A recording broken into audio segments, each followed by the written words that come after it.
Well, hello everybody, and welcome back.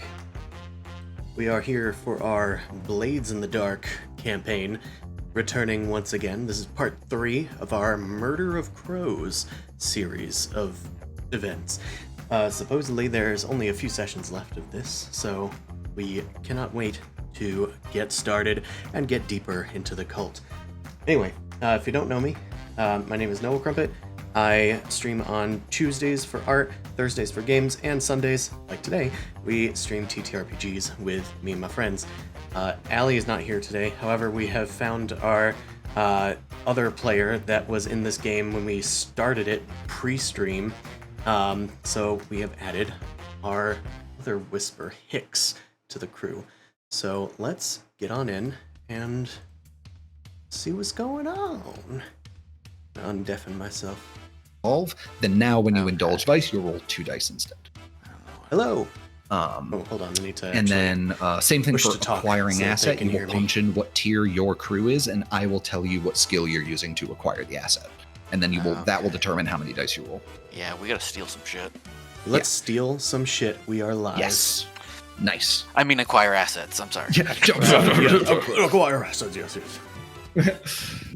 Yes. All right. As I said, we are missing Allie today. We have also found our lost crew member, Hicks. I guess we can just go around for quick introductions and maybe afford more time for Hicks to introduce. Hicks was what Sure. the deal was. So I'm playing Skov, who is our cutter. He's a big, square, kingpin-shaped man who wears sweaters and scarves and wields a crowbar blessed with St. Elmo's fire, we've decided. Who's next? Who wants to go next? Yeah, sorry. For the time being, I warped us back to the Sound Garden so we can go over stuff Yes, that's also kind of important too, because it has been a few weeks. I'll just give for Chase's benefit, I'll give the once-over of all of the stuff. But anyway, continue with the introductions, please. Yeah. Velestine? Yes, Philistine. Yeah, she's there. Yeah, I'm here. She's Yes, a seductress, enchantress, manipulative skirmisher, slide, essentially.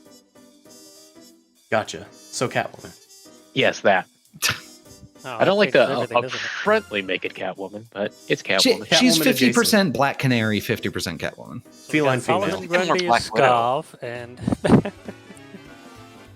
Damn, it's crazy. It's like all these comic books write their femme fatales the same way. Yeah, both femme and fatale. Yeah, the same way as I write my PCs. It's weird. that's All right. chart. Vond. Here's Vaughn, the leech of the group, the technician explosion guy. He looks like a roasted junkrat, but kind of sexy. That's right. In a sexy way. I Our Googled mask sexy junkrat, fatale. and his face showed up, and I'm like, that's him. There you go. And last but not least, our newest member, Hicks. Newest, yes. Yeah. Newest. So Hicks is a whisper, which means he is, a communer of spirits. I believe he's from the Dagger Isles, and he's a sailor mostly. He was out on some boats, using his powers to channel lightning out there, and he uses his sailing expertise to do some smuggling around the city. Nice. Doing some crime. And our lovely GM. Yeah, and then I joined up with this group of people, and we've just been walking in and killing people, it seems. So. Yeah, just a group of miscreants. Yeah, let's talk real quick sidebar, basically. So they've been doing some stuff on the side. In the meantime, I think I offhandedly mentioned last session we played that Hicks was sort of like in the Sound Garden, which is your guys' new base of operations, which is a bar with a something. Maybe it's not dog fighting. Maybe it's like some sort of rigging of dog races. You guys run it out of the basement.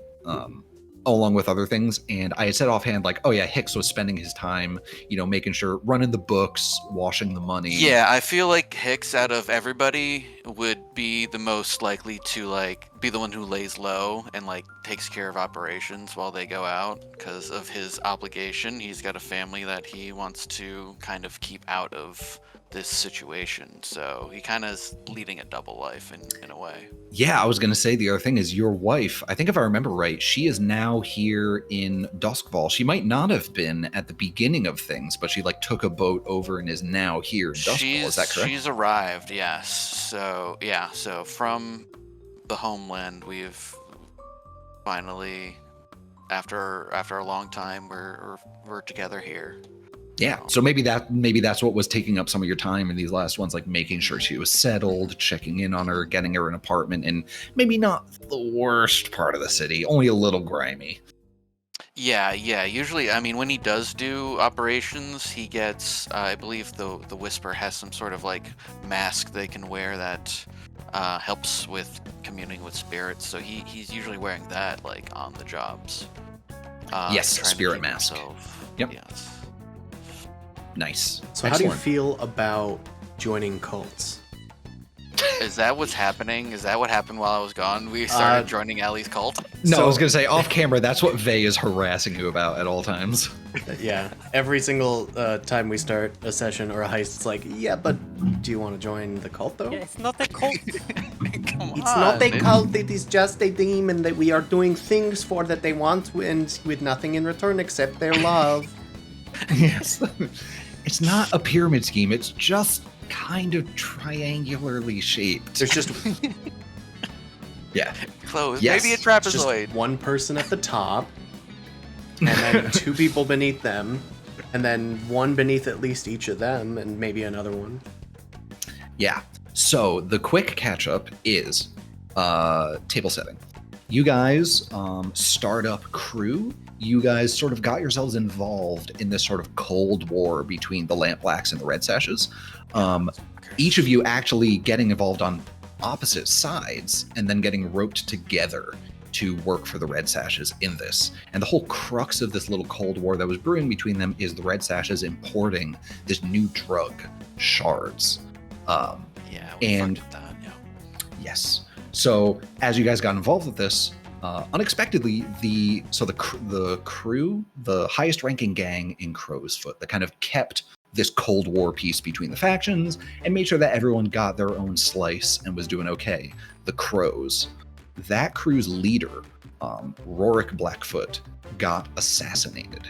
And Hey, what's that up, sort Seven? of threw things into disarray. Open war broke out between the Also, Lampblacks hello, and Renan. I Red Sashes, didn't say hi and you to you guys took before. advantage of that. You guys seized some Crow territory, some of their turf, and sort of illegal side gigs that they had going on. You guys secured some of that territory for yourselves. And you also did a little bit more investigating into the shards business and the shard smuggling. You guys even got your hands, after you raided a Lampblack warehouse where they were actually stealing shard shipments and using them for weird purposes, exposing a person to an unnecessary number of shards, which was giving them sort of prophetic visions that they were using to do various crimes. You guys managed to steal a bag of shards. And you tried to do an investigation on them to see what's going on. You know that they are these little shards of glass.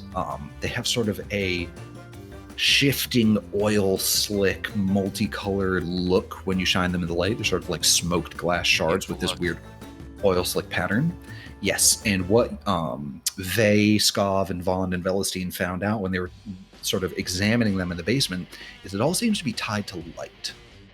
If you put them up to a strong enough light and glimpse the reflection through them, you are transported into a sort of reverie, a visceral, vivid memory of not you, someone else.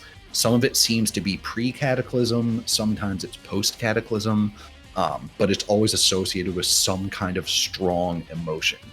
Intense joy, intense fear, intense sadness, something like that.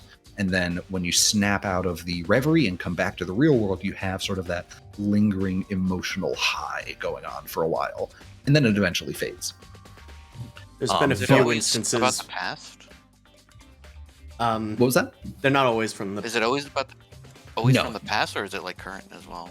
Some of them seem to be current. They witnessed a couple of visions that certainly could have been current day, like the trains and like the Deadlands featured in a couple of them. Yeah. There's no future stuff yet that I know of. Just Yeah. recent past and distant past. There was also possibly a hint that they might have been people's like last moments, but we can't really confirm that yet. And they are also one-time use. After someone, glints at the shard in a strong reflected light, that seems to use up whatever, and experiences a vision that seems to use up whatever's in it. It loses that oil slick shine, and it just looks like a little piece of sort of cloudy glass. Not much else you guys can figure out about it. They tried to investigate a little bit more because you know that it was coming in a crate or two on this shipment into Gaddock Rail, that the Red Sashes had an agreement with the Railjacks Guild where they would be allowed to once a month come in before anyone else does, take those crates off of the train, and then get out of there before actual shipping and handling happens.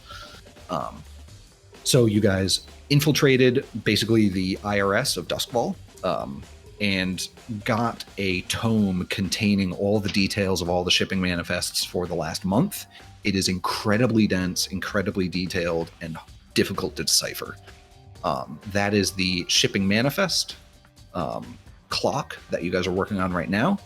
You guys have chipped away at it a little bit, trying to like gather any sort of unique information, like because you're trying, what week that shipment occurred in during the month, but trying to figure out what makes that week different than all the other weeks is incredibly difficult to parse. You have to basically look at every other entry and compare it against this week's entries. So it's a very, very difficult task. You guys did hire an intern, though. They pulled her academic strings. And what is his name? Let's pull it up. Pontius something. He's very, Roman. I can't remember. I can't remember. It's Portius Petri. He's a tier 2 student. Hell yeah. So you guys He joined of his own Kidnapped. free will. That's right. You guys extorted a grad student into reading through a shipping manifest for you. To be fair, aren't all grad students really just being extorted? Right. You extorted him more than he was normally being extorted. Okay, Yeah. You want to pay off your tuitions real quick? Maybe Follow me into less. this dark alleyway. So that happened.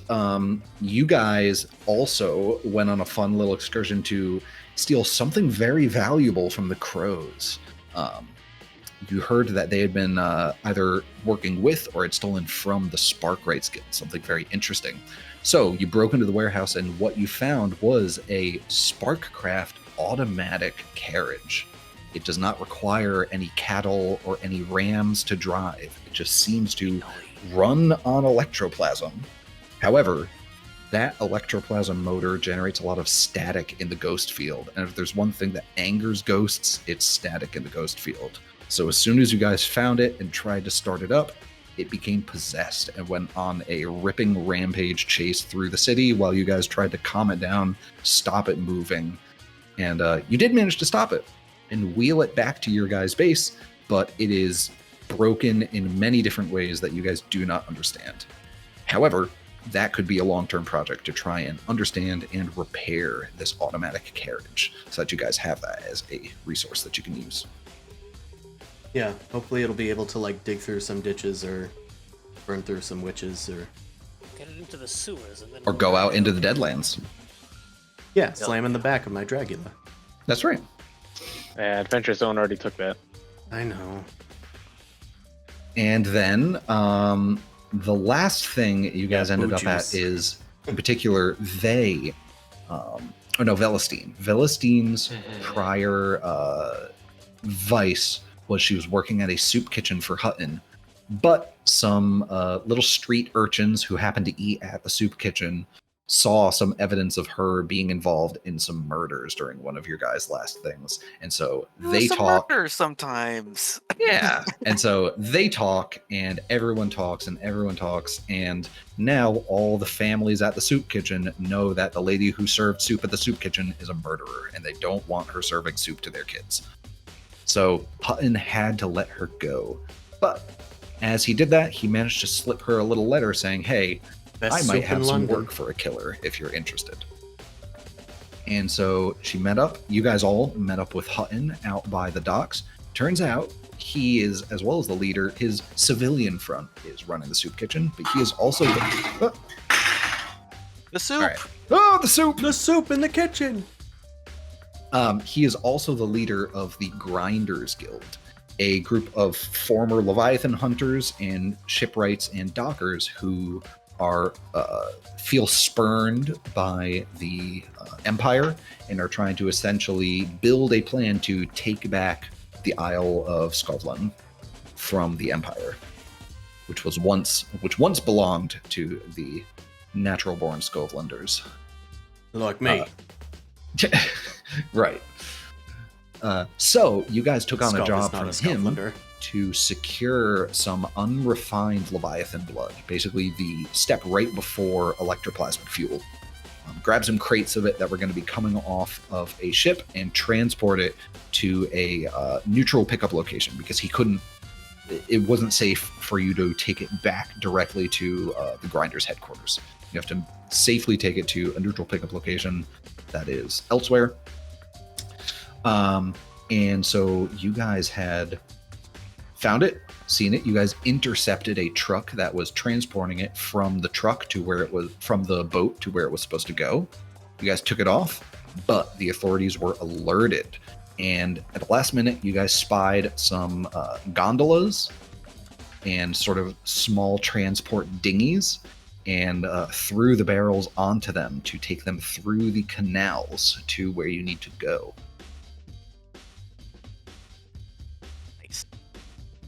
Now go. And that is and that is where we start.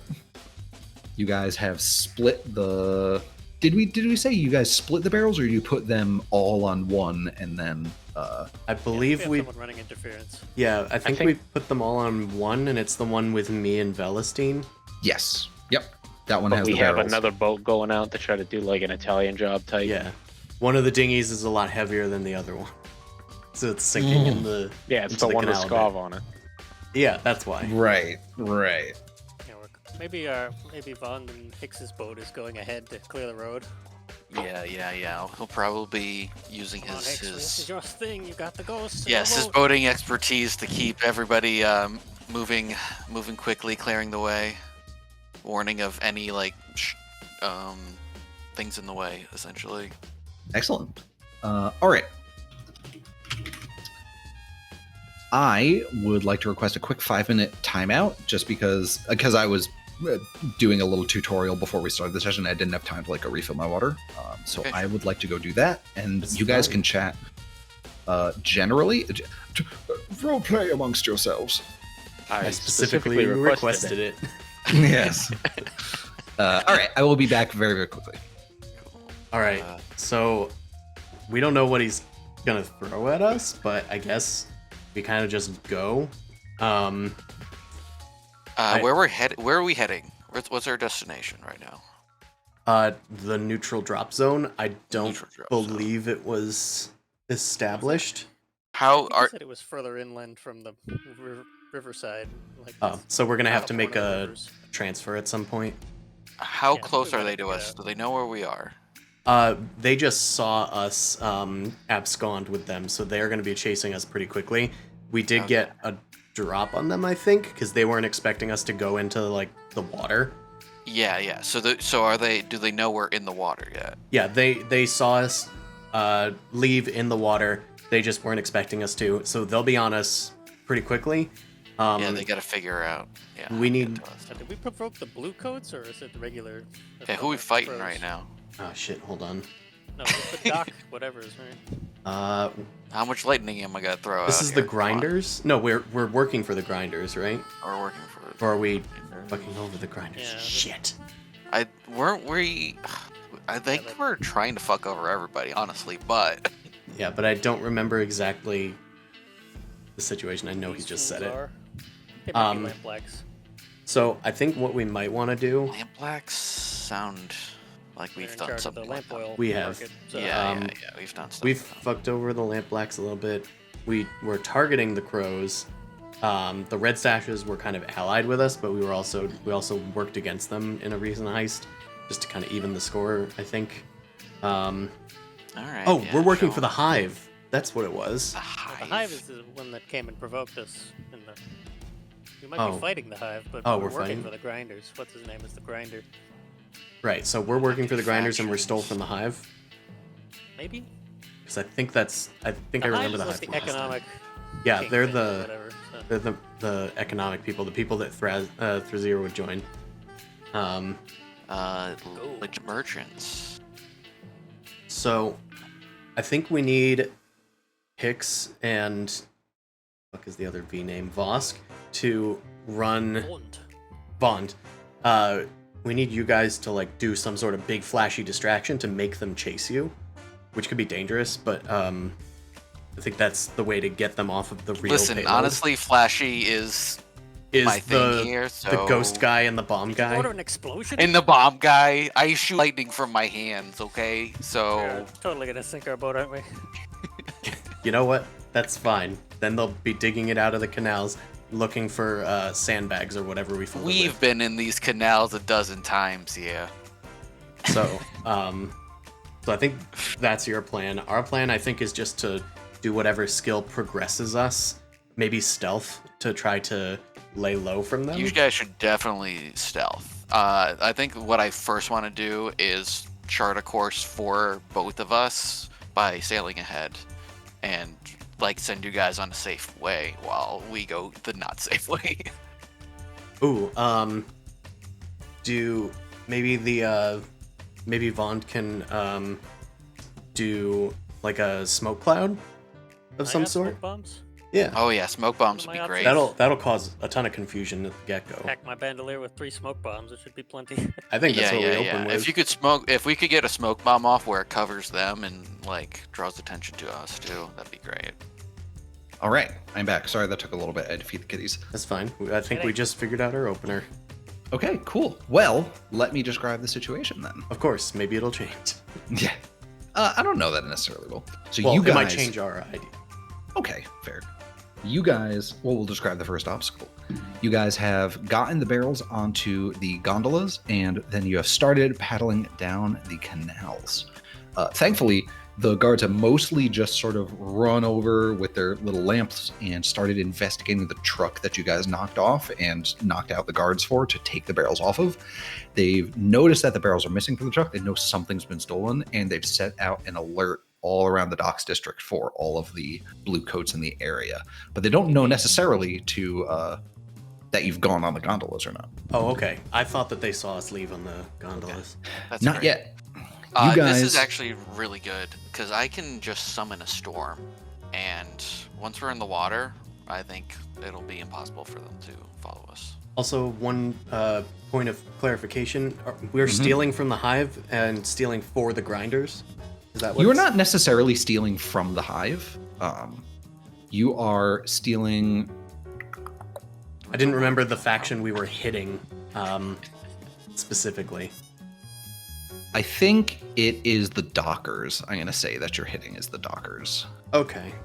Yeah. I vaguely remembered the Hive from last time, but I didn't remember yes, why they came up. that is a separate thing. Yeah, the Hive sort of... They hit us. That's what they did. They slung their weight around as an entanglement after one of your heists. You guys had been poking around in places where you really should not have been, and... We were all over those docks, man. Yes. And so the Hive showed up and basically were like, hey, by the way, we broke in and stole one of your dogs. You can have your dog back and you should probably change your locks, but don't do this again. Yeah, I forgot about that. And yeah, the Hive is one of the most, if not the most powerful gang in all of Duskfall. They are ostensibly, on the face, a totally legitimate guild of merchants who control pretty much all of the trade in the city, but under the table, they also control all of the illegal all of the illegal smuggling and trade in the city with an iron grip. And they essentially have their finger on all of the flow of money in the entire city. All right, that's fine. I just wanted to get clarification. We're Yes. Yeah, stealing stuff from the dockers for the grinders. That's correct. Yes. All right, cool. So yeah, you guys are paddling down the sort of the canals, and you approach one of the sort of bridges, one of the street overpasses, and you notice that it is swarming with blue coats. They are shining lanterns. They are checking everyone who goes over the bridge, but then occasionally one of them is sort of looking over the edge of the water and shining it down at the water to just make sure that nobody's coming through. In front of you actually see a gondolier's gondola come through, and as he paddles forward, underneath it, he gets shined up all the way. They're like, hey, stop, show authentication. And you see the guy pull down his paddle. He hooks a little medallion on it and holds it up to the light to show that he is a member of the Gondoliers Guild. And then he unhooks it, puts it back down, and is allowed to paddle safely through. You guys are approaching this bridge with the Vaughn and Hicks boat in the front. What do you guys do? Yes. Hey, Vaughn, do we have one of those? We've been doing this for a while. Do we have one of those? You know, one of those. Yeah, you're a dock worker. Maybe you made one. Maybe we know one. Maybe you stole one from a guy. Flashback? Yeah, I think you should flash back for that. We might have to just flash back for this because it seems within the realm of possibility that I have just a real one. You are not a member of the Gondoliers, but depending. So let's establish who wants to flash back. I'm gonna stay off this one, even though I probably could. But you guys are in the front boat, so Yeah. I'll take this one. I'll take it. All right, cool. So you are flashing back. What? So it depends on the complexity of it. So why don't we try and decide what you actually did? You yourself are not a member of the Gondoliers Guild. That's true, but I'm a smuggler. So you are a smuggler, and the Gondoliers Guild are themselves a guild of basically all whispers. Because the thing with the canals in Duskfall is a lot of bodies get disposed there. Yes, and if bodies are not, I work in their. I remember. Yeah, I work in their territory, but I'm not really part of one of them. I'm just like. You could perhaps speak with them whisper to whisper and see like, hey, buddy, can I like borrow your gondolier badge for a job I'm about to do? Something like that. Something like that for sure. Like eventually, I'm gonna like need to go through this area, so yeah. It's definitely getting in good with them. Maybe you borrowed his badge and like forged a fake one for yourself. Maybe it won't stand up to like if a gondolier touched it, it doesn't have the spirit realm signature that defines it. But if someone just looked at it, it looks like one. Yeah. Okay. And also for our escape, I would like to. I can summon a heavy fog with my Tempest ability. That's going to be another 2 stress. Okay. Well, I'll let you do one or the other. Maybe for now, Yeah. if you want to say flashback to having that to get you through it, and then maybe we'll see up at the fog if the fog comes up later. Yeah. Do you think this is sway or consort?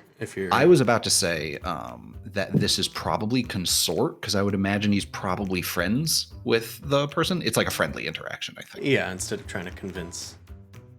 Yeah, he's not really trying to. He's not trying to deceive or like. I agree with you. I think it's consort. Yeah. Okay. So criminal to baseline. Yeah, baseline. It's 1 stress. Chase. Okay. And then I will ask you to make a consort roll. We'll say this is a risky standard, and you can choose to push yourself, or if someone else wants to chime in and we can figure out a way it works, maybe someone helped you with this. And that would incur some extra stress. Gonna need the help. So if I Is it just 1 stress to help? It is 1 stress to help. I'll help. I'm a Nice. former dock worker too. Sweet. Yeah, and in fact, you guys are both from the Dagger Isles. Yeah. So maybe he came in and he played bad cop for this this intimidation / consorting. So you get +1 die. Yep. Great. Okay, so consort +1 die, and you said it was risky standard. Yeah, we'll give it risky standard. That's for the this one. default. Yeah.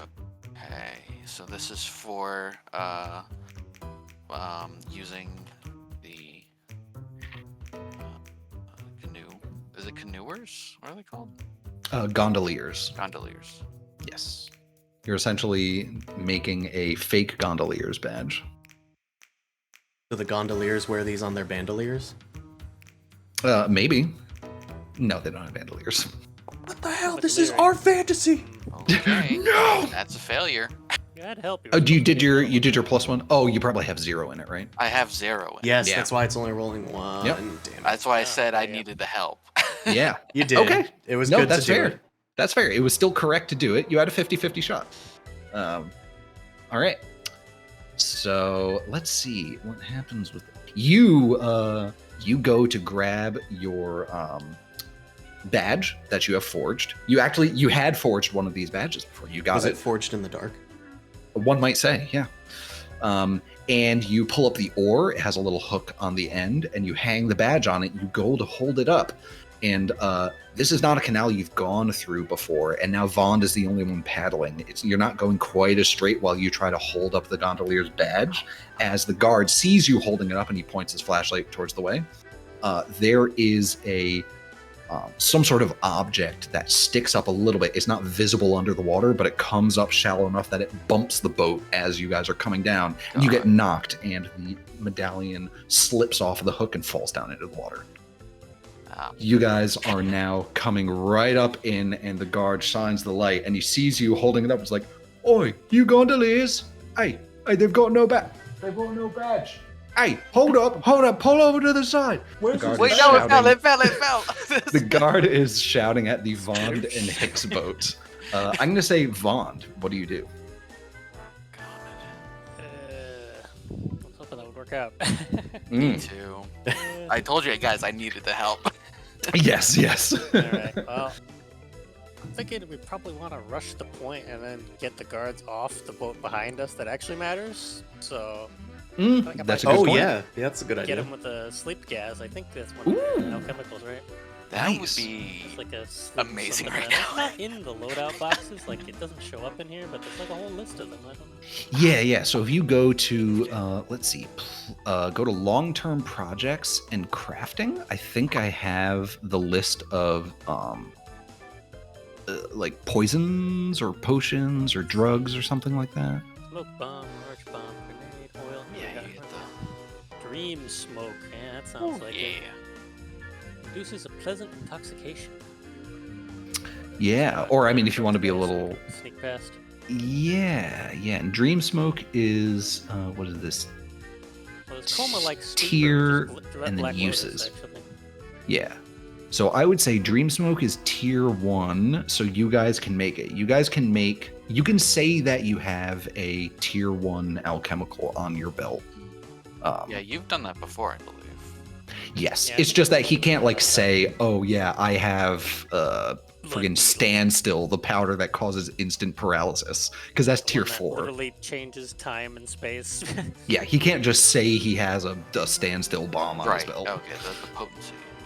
Yeah. Because tier describes basically rarity.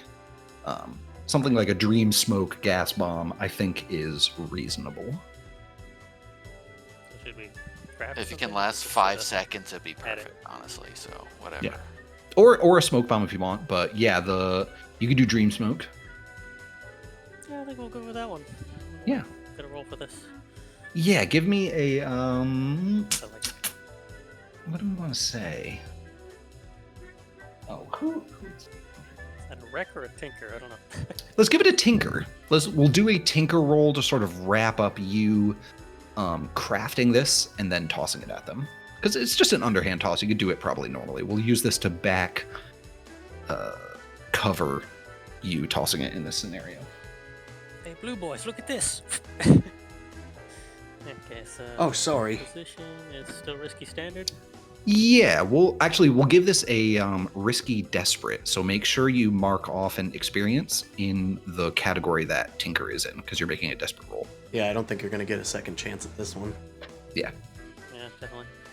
That was a very good description. Where'd the dice roller go? Went behind the I never thing, really gotta- understood the difference between controlled and desperate until somebody said Hey. desperate is you don't have a second chance, controlled you can try again. Yeah. Yeah, dude. Do it. Nice. You do it. This is what Success. you're made Forgot to do, to my add the man. descriptor again.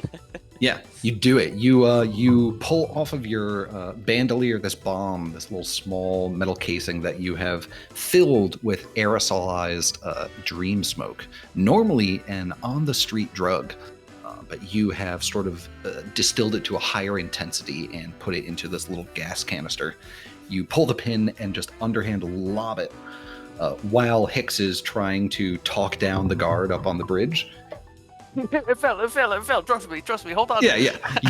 From behind him, you lob it up onto the bridge over his head, and it lands in the middle and just starts spinning and then just emitting. And while the guy's talking, he's like, "Hey, hold! Oh boy, this is too much, isn't it?" And he goes over and looks at the other guard. We should just let him go, right? Like, we done so much work tonight. Yeah, mate, it's been so busy.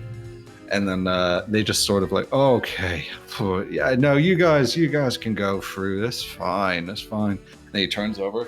Oh, that's a nice wagon. You got fresh wagon. And then he's just chatting it. They're just talking to other guys who they're now waving through the checkpoint willy nilly.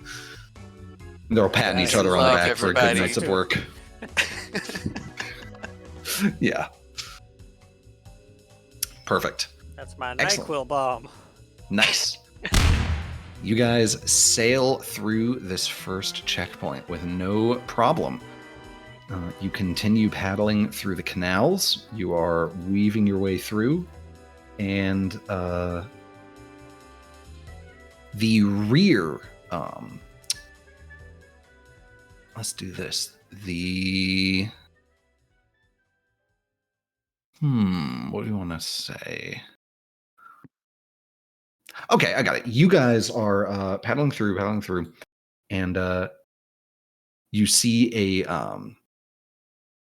group of shady individuals. They, as you approach closer, you notice they have black cloaks with feathers on them, and they are on sort of a small dock that comes out of the side of a couple buildings along canals. As you are approaching, they're looking, and then one of them nudges the other one and points at you guys and slaps him on the shoulder, and then they both escape out the alleyway. You have been spotted by a group of crows who probably have heard about what the Midnight Encore was trying to do because you guys have pissed them off as of late. And so they are trying to catch you at any opportunity they can. As you guys are rounding the... Those looked like crow cloaks, didn't you think? Oh, did you figure that out by the feathers? Listen, I'm just trying to help. Yeah. As you guys round the next corner on another dock that is adjoining the water, you see 4 of these crows now. A couple of them have... one of them is like swinging a grappling hook above his head, about to throw it. Another couple have like long hooks with... like poles with hooked spikes on them for reeling in boats. Gaffs. And they are sort of, gaffs, exactly. Nice. 2 of them are reeling gaffs. One of them, the heavy, is sort of sitting there with a large truncheon in his hand waiting, and then another one is like swinging a grappling hook waiting for you guys to get close enough to it. At this point, the 2 boats are side by side when you guys are coming around this corner, so I'll say that Skov and Velestein, you guys get the first reaction to this group that is waiting on the shore to try and waiting on this dock on the side to try and reel you guys in. What do you do? Bell, whip!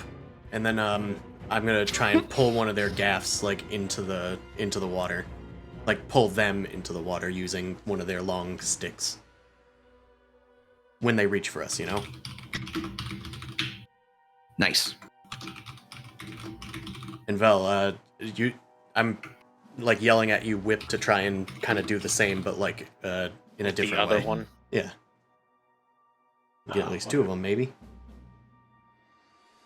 Oh, actually, why not? I'm gonna use my ability, not to be trifled with.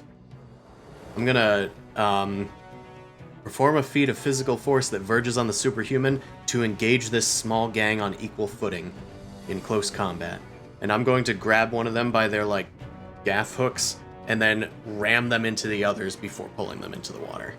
Ooh, nice. Yeah, so basically you're waiting as you guys approach. When they go to reach for you with the hooks, you grab the hook and you just whip him around to knock out the other ones. Yeah, Yeah, they tried to Love it. trifle with you, I think. Yeah. Yeah, and you are not to be trifled with.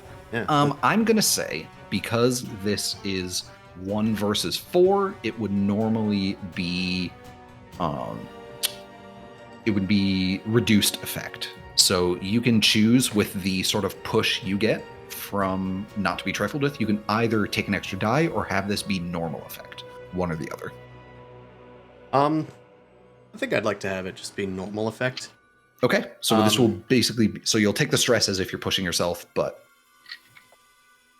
well, I figured my ability would make it be standard instead of less effect. let me read the ability. It just you can lets push me yourself to do engage a gang on equal footing. Oh, okay. Yes. So I think it just lets me target more than one person is kind of what it does. Yeah, basically. It allows you to yeah. So all right, so this is just you can push yourself and this is just a risky normal roll. Okay. Yeah. Oh, it does say you need to push yourself. I'm so stupid. Yeah, Okay. yeah. Basically, so it's the same thing with Tempest that Hicks has. It basically gives you a new way of pushing yourself, a new effect for pushing yourself. Vel, you want to help with your whip, or do you have too much stress? I can help. All right. I mean, I can say that, yeah, I have my whip with me, and I'm gonna at least preoccupy one of the other guys or something. Yeah, or maybe like you use your whip to grab his gaff and pull it in for Skov to grab it. I like that too. I like that too. I like that. All right, risky standard, pushing myself, +1 die from help. Yeah. We're good. Oh, good. That's a critical. Critical success for deck sweeping. Incredible. Yes. Beautiful. Vel throws her whip out and snatches the gaff and yanks it in. Skov grabs it, and this guy is like death gripping on the gaff while Skov whips it left and right, knocks all the guys into the water, and then throws the gaff off to the side. The guy actually smacks into the building on the other side of the canal and then flops down into the water. As they fall in, you guys see some crackles of electroplasmic electricity as the hungry spirits that live in these canals are starting to devour these people. No. That isn't the best electrical noise, never mind. Oh, the Marv from Home Alone? Oh yeah, I'll go find that. Continue. Terrific. I'll go. Yeah. All right, you guys are almost home free. What I will say happens is during some of this chaos, while Skov was sort of knocking people around and Velestein was doing all of that, the cap on one of the barrels of unrefined electroplasm got a little bit loose and some of it started dripping. And you guys notice it, Vaughn and Hicks, your gondola is behind them at this point because you want to give them space to handle this situation. And you see the slight glowing sort of bright white trail trickling away from them. And as they move forward and this trail stretches along the canal, you start seeing spectral hands coming up from the canal and grasping at the electroplasmic trail. And they're sort of out to them. yeah, for sure. they're sort of grasping and getting closer and closer, and more hands are coming up out of the water grasping at this trail of electroplasm until you guys finally turn around, Velestein and Skov, and you see it. And at this point, there's just these ghostly arms with little arcs of electricity coming off of them, grasping onto the edge of the boat. You see the rear of the boat is sinking into the water a little bit as they latch on. They're trying to pull this electroplasm into the water. Vaughn and Hicks, what do you do? I smell the sparky stuff. That's not good. Yes. Do you have anything specific, Ghost? Because I can just use my Whisper. I think there's something Whispers can do. Yeah, I don't have the thing that can wreck an area to make ghosts go away. That's a good one, but I don't have it.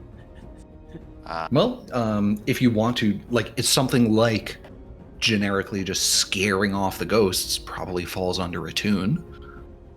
Yeah, for sure. So I think this kind of situation exactly is what Hicks was doing out when he was with the Leviathan hunters and when he's going through the canals. That's correct. These spirits are hungry, and you need somebody who's gonna be able to know what to do in this situation.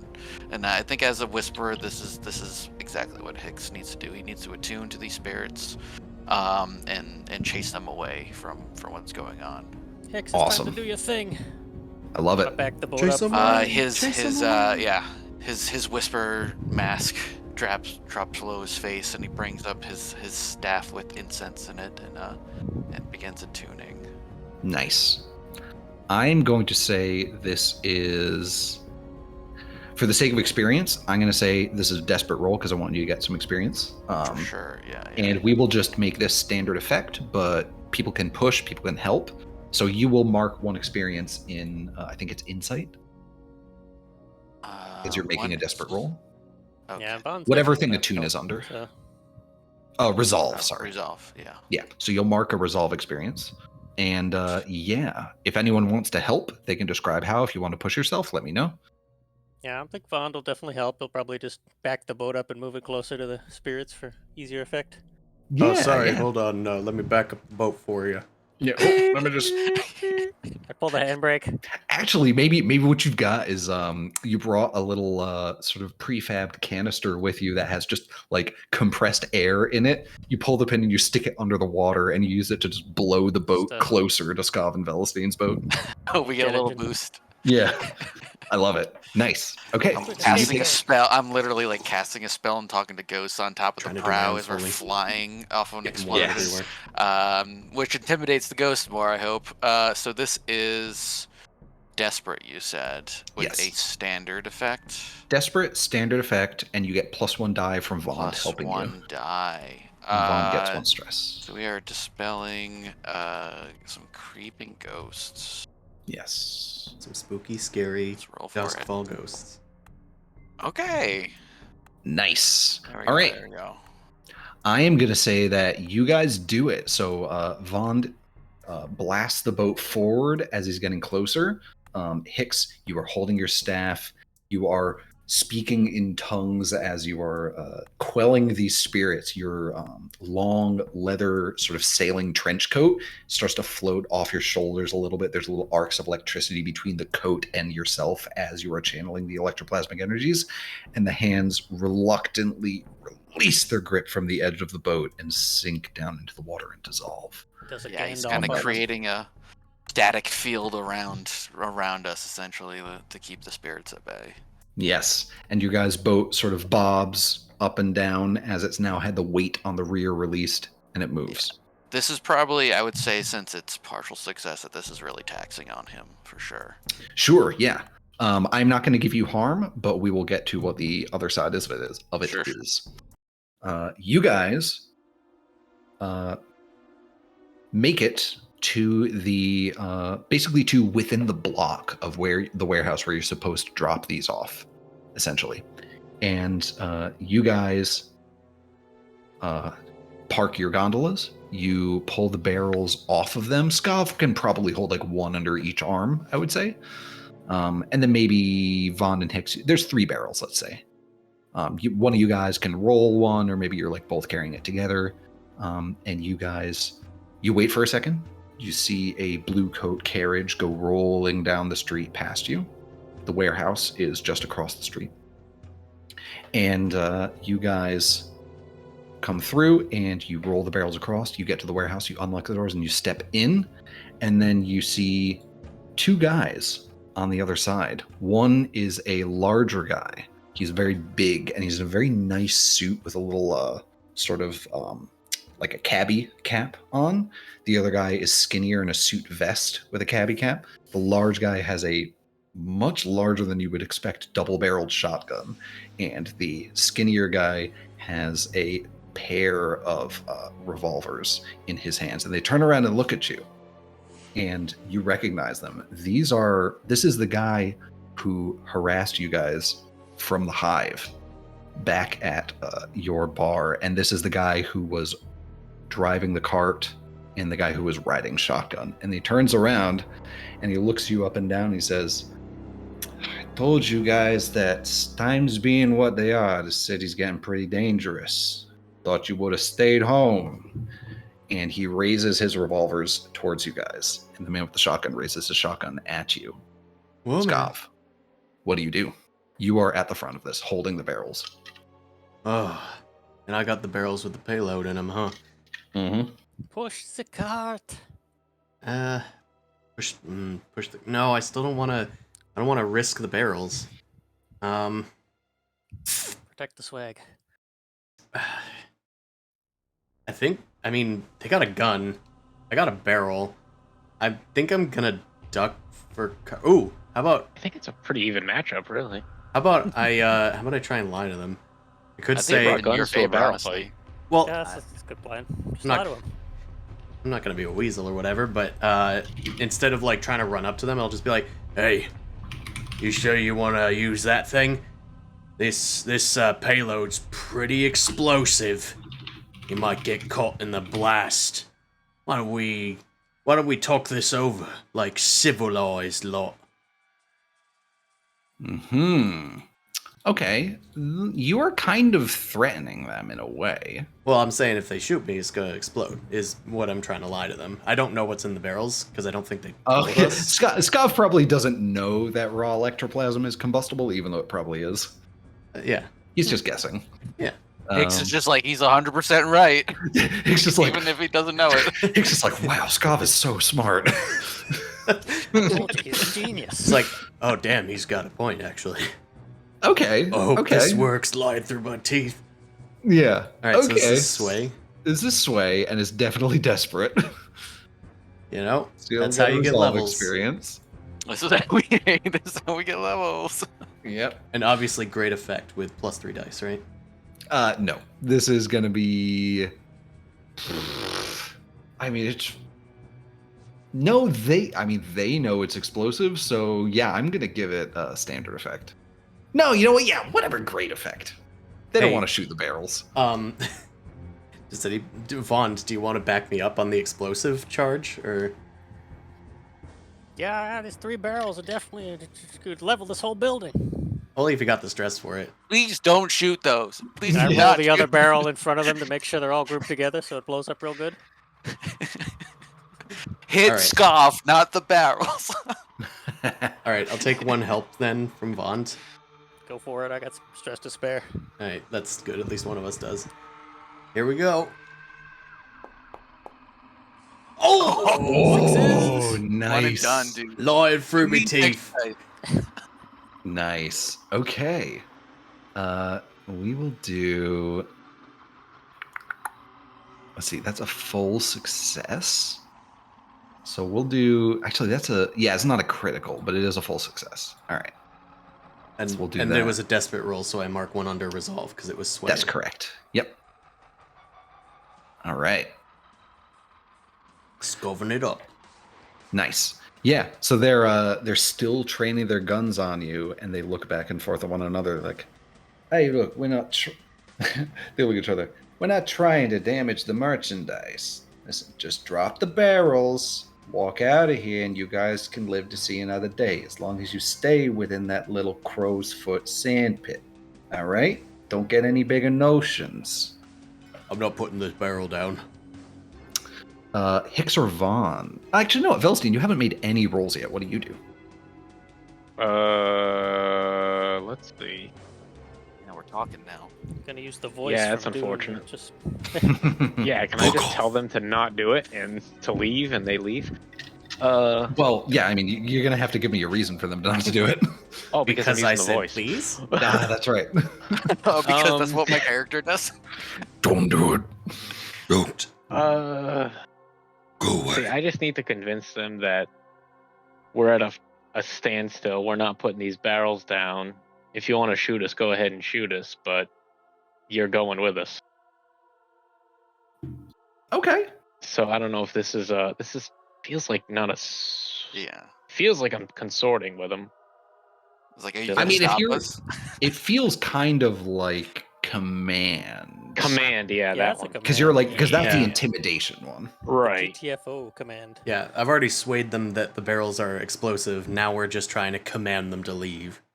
Yeah, get out. Like, know your role. You're not meant to be if here. you don't get out, we will blow up these barrels. Yeah, Make like I Jordan don't care. Peele and get out. Yeah, that's right. What? I I think I won't do it. I gotta pull a lighter out. Yeah, that's right. Yeah. And I mean, I'll take 2 stress to push myself on this because I got nothing in command. Weirdly enough. Yeah, and this will also be a desperate roll, so you're going to mark an experience in Oh, thank God. in resolve. All right. And go. And it's plus. No, it's +1. It'll desperate. All right. Okay. 5. We take a 5. Yeah. So you do it, but there is a serious complication. You say to them, basically, hey, listen, either you guys leave or we are going to blow up these barrels. Like there's no scenario where we leave without these barrels. And Yeah. the guys sort of pause and they look at each other and they're like, well, we don't have to shoot the barrels. And you hear bang, bang. The shotgun strikes Skav right in the chest, and you drop the barrels and are blown back. It is, I'll consider harm for you in a sec.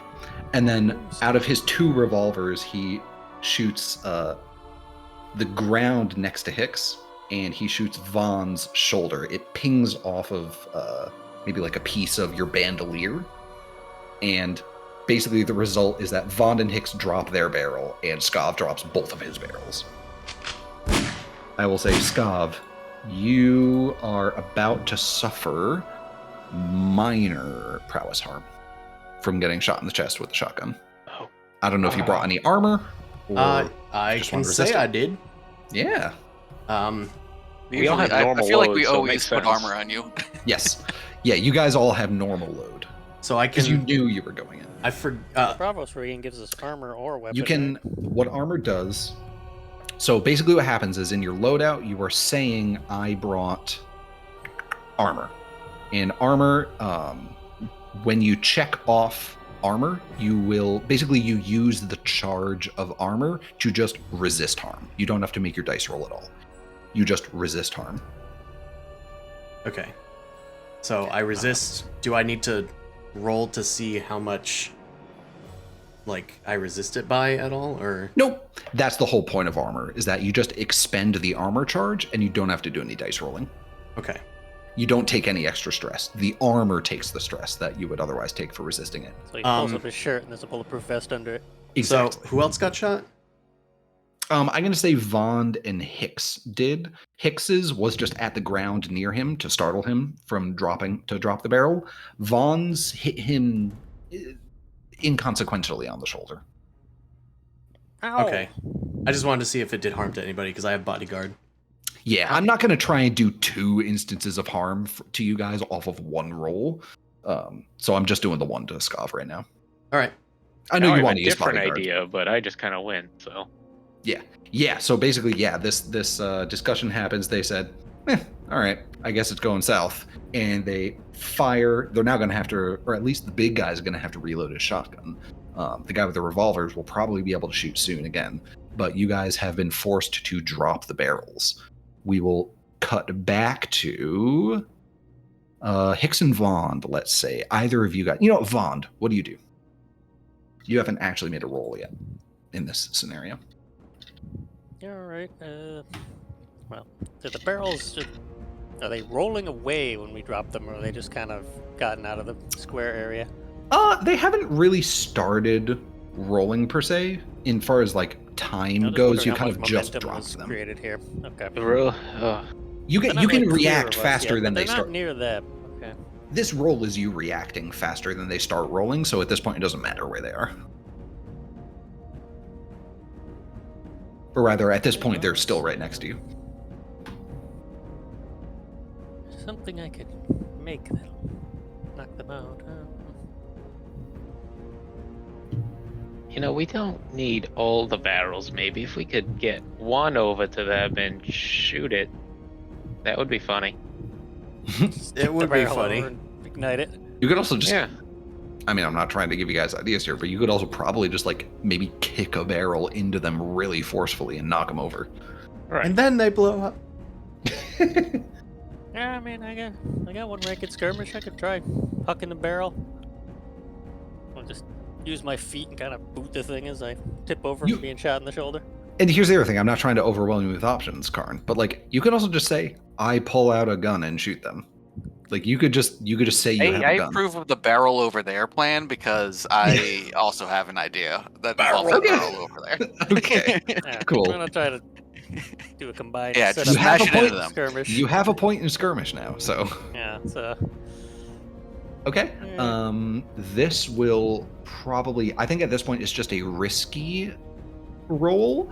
I'm gonna say it has great effect because we're about to sacrifice part of our loot to do the move. So yeah. you know what? I'll say this is normal effect, just rolling the barrel. If you guys want to try and blow up one of these barrels, which might piss off Hutton, the person you're doing the job for, if you try to do that, that'll probably be like a great effect roll because it's a barrel exploding. But for now, I'm gonna say risky normal stand, skirmish. risky normal? Okay. At this point, I'd say maybe Hicks could help you if you wanted to. Yeah, if you want to spend stress. It's one stress to help. I'll spend one stress for sure. Yeah, it's a resource. Yeah, I might push myself for this too. I got a little Nice. bit more stress to use.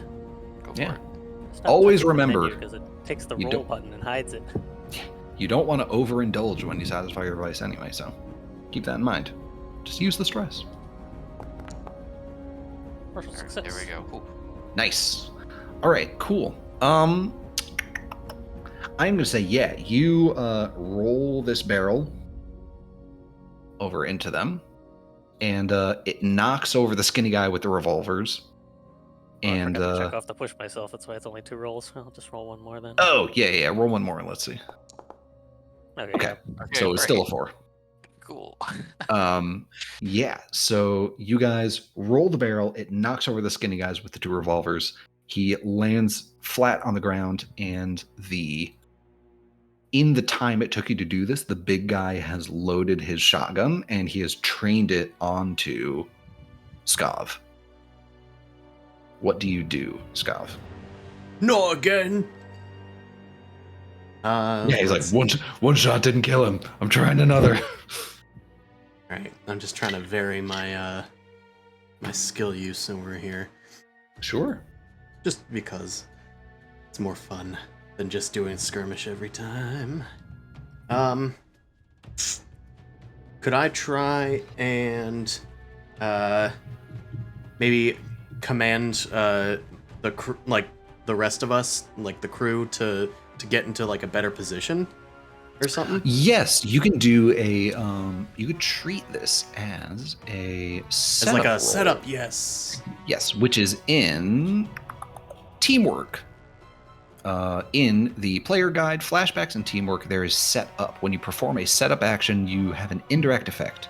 If your action has its intended result, any member of the team who follows through on the maneuver gets +1 effect level or improved position.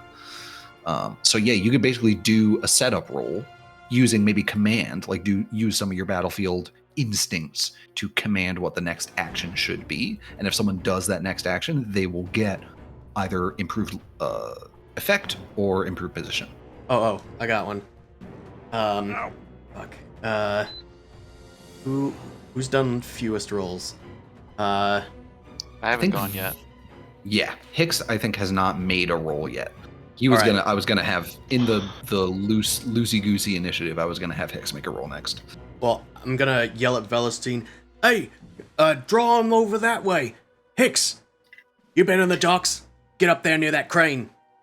And I point up to like a dock crane or something that has like a full load of like a loaded pallet or something on it. Mhm. And I want him to try and like swing it into them. Nice. I like that. So do I do a command or do I just say that I'm setting up? You still have to make a roll for it, Okay. and then we will just. So we'll call this. I think a setup roll is For great just gonna be. effect, probably, instead of for a better position, because I feel like this is, if they're doing this, they're probably only going to get one shot, unless I it's think- going to maybe on the clapback. I think technically the way it works is a setup roll, like a setup action, is. I think it's technically it does not have a when you spend your action doing setup, it doesn't have a concept of position, or effect, because all that matters is success or not success. Okay. I So guess I I will was just just have you asking do- if I'm shooting for a better effect or for a better position. That is actually on the person who you set up to Okay. decide. Yeah. Then I will just do a command. Anyone who the person who follows through either chooses whether they get ooh. Ooh. Ooh. Okay. I said go over there. I'm going to say that is Why are you not successful. pointing in the water? Yeah. Who's ever gonna listen to Scoff? That's correct. Come on, I have a brain. Listen to me. Debatable. We will go to Hicks. I'm gonna shoot lightning at the barrel right next to those two guys. Okay, so Okay. his idea was pretty good too. So, this Damages will merchandise. be. I would say this is. Usually skirmish with the. Yeah, this is probably a skirmish roll. And basically, what Tempest does is it modifies pushing. So you're Yeah, going to be yeah, doing a skirmish roll. You're going to push yourself. I'm gonna push and- myself. Yeah. Yep. And Tempest says you push yourself to activate the ability, and you get one of the normal effects, either +1 die or +1 effect. I'm going to say baseline. This is a desperate roll with great effect. So you will get 1 EXP in prowess. And then when you unleash lightning, I will describe its effect and significant collateral damage. Yeah, that makes sense. Yes. Yes. That's pretty understandable that significant collateral damage is gonna happen. Yeah. But I don't like these two guys, and so when they mention like it could get a little dangerous here, it's like you don't know anything about dangerous, and then I'm just gonna summon a fucking lightning bolt and blow them the hell up. Nice. Yes. Give me a skirmish roll that you have pushed. You will take the extra stress for pushing. Yeah. And this will be, like I said, desperate with great effect. All right. Is that with the extra die? Yeah, so the pushing gives you the extra die. Right, great. Baseline, it is desperate great. Okay, and just using the Tempest ability gives it the die. Yes, and if you haven't already, make sure you mark an XP in prowess because this is a desperate I did that already. Here Okay. we go. All right. Okay. Dodged a bullet there. I am going to say, Yikes. That was close. you know what? This is a great effect, but even with reduced effect, basically this is when you see it, like the guy who was knocked on the ground by the barrel looks up to see you do it, and he tries to tumble out of the way, but you point your hand out. Lightning starts in your chest. You can see it sort of light through your arm. It singes your coat a little bit and then arcs out of your hand and strikes. This is actually the barrel he kicked, is the one that the cap had come a little loose on while they were traveling. So yeah, it's I actually saw the been trail go up, and I'm like, this Exactly. is As it's been rolling, it's been leaving a trail of raw electroplasm. The lightning arcs out from your hand, hits the trail, and it just ignites. Nothing goes up quite like raw electroplasm, just literally moving and seething with raw life energy. It ignites in bright blue flame, arcs over to the barrel, which then explodes. The guy with the revolvers tried to roll away in time, but he didn't get far enough away. Even with a reduction in effect, this is enough to take out both of these guys. I think we sent a message. Yes. It blows up. It actually blows a portion of the roof off of this warehouse and throws both of the guys on the side. In the wake of all of the smoke and chaos for this, you guys managed to take the other two barrels and roll them off to the side of the warehouse, and very discreetly, like, you actually open up you take a crowbar that you brought with you, you open up a couple of crates, stash them in the crates, nail the crates back shut again, and put a special mark on them that you're going to tell Hutton later, like, hey, this is where you find them. And you guys manage to get out of the warehouse just in time as you hear the Blue Coat patrols rolling up and busting down the doors to investigate this warehouse where an explosion just occurred. Okay, successful heist. Get the hell out of here. Hell yeah. Yeah. Very successful. Brush the bullets out of my armor.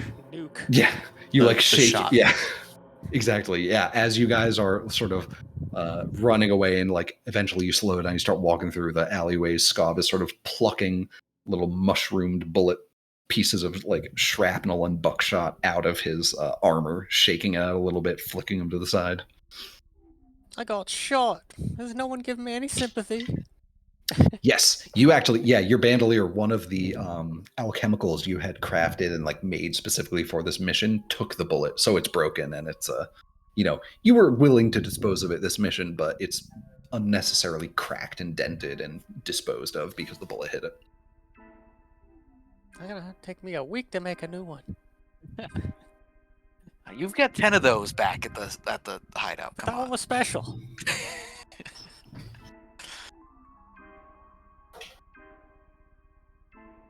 All right. So after this, you guys go back to the Sound Garden. You recoup a little bit, and then you hear a knock on the door. And at some time later, maybe it's like the next day or like 2 days later, and Hutton shows up. For your benefit, Chase, I will describe him. He is a bit of a shorter man, but he's very stout in build, dwarf-like, one might say. He has bushy sideburns and sort of a high and tight, sort of military-looking cut. His hair is just bleached white. He's an older man, and he's flanked on either side by two, burly Skovlander guys. And he shows up, and Velestine, you open the door to greet him. You open the door to greet him, and he looks at you, arms crossed. He has a stern look on his face, and he raises an eyebrow. We agreed on 3 barrels. Yeah, complications come up. I don't know why I'm Irish all of a sudden. Are you mocking me? No. Sorry, it's contagious. Oh no, it's got me too. Take it as a sign of respect, mate. I want to scoff it out over here. I want to scoff it out. We're scoffing out over here. It's contagious. You know, the people at the kitchen, the other employees at the kitchen always love my impression of you. He looks at you, pulls a knife out. If you had a chance to change your fate, would you have maybe brought another barrel? yeah. We would have if we didn't get encountered by 2 hive heavies. Yeah. Willing to blow us to pieces. He looks at you. It's not my fault that you've pissed off the hive. I thought this would be a discreet job. I thought so too. We always think Unfortunately, so. it's the business. We always think so, guys, and it never happens. I'm sorry. He's staring at you, tapping his foot on the ground, and then he uncrosses his arms, sort of pinches the bridge of his nose, and looks down. Remember, 2 is better than 1. None. Hey, the good you're news right. is they're not gonna interfere with our next one. I guarantee that. It's more than half. It's more than half, and that's the best we can get with the jobs we're trying to accomplish. All right. Just, I'd hope that with the constellation of our civilian relationship, we might be able to establish something a little bit more successful in a professional sense. But I understand there's problems, things go wrong. Let's just try again the next time. Aye? And he holds out a hand for a handshake. Yeah, sure. All right. This You and Hutton won't shake on it. affect our payout, will it? Oh, it's absolutely affecting the payout. Yeah, Skov, I You get think this is not 2/3 of what an you were idiot. supposed to get. That's correct. Yeah, but, danger expenses and whatnot. I'm sure he peeks behind you at sort of the lively bar going on behind, and what's his name? NPCs. Henry Bately, while he's polishing a glass behind the bar, sort of waves at Hutton in the doorway. I'm sure you can absorb those kinds of expenses, given the thriving business you got going on.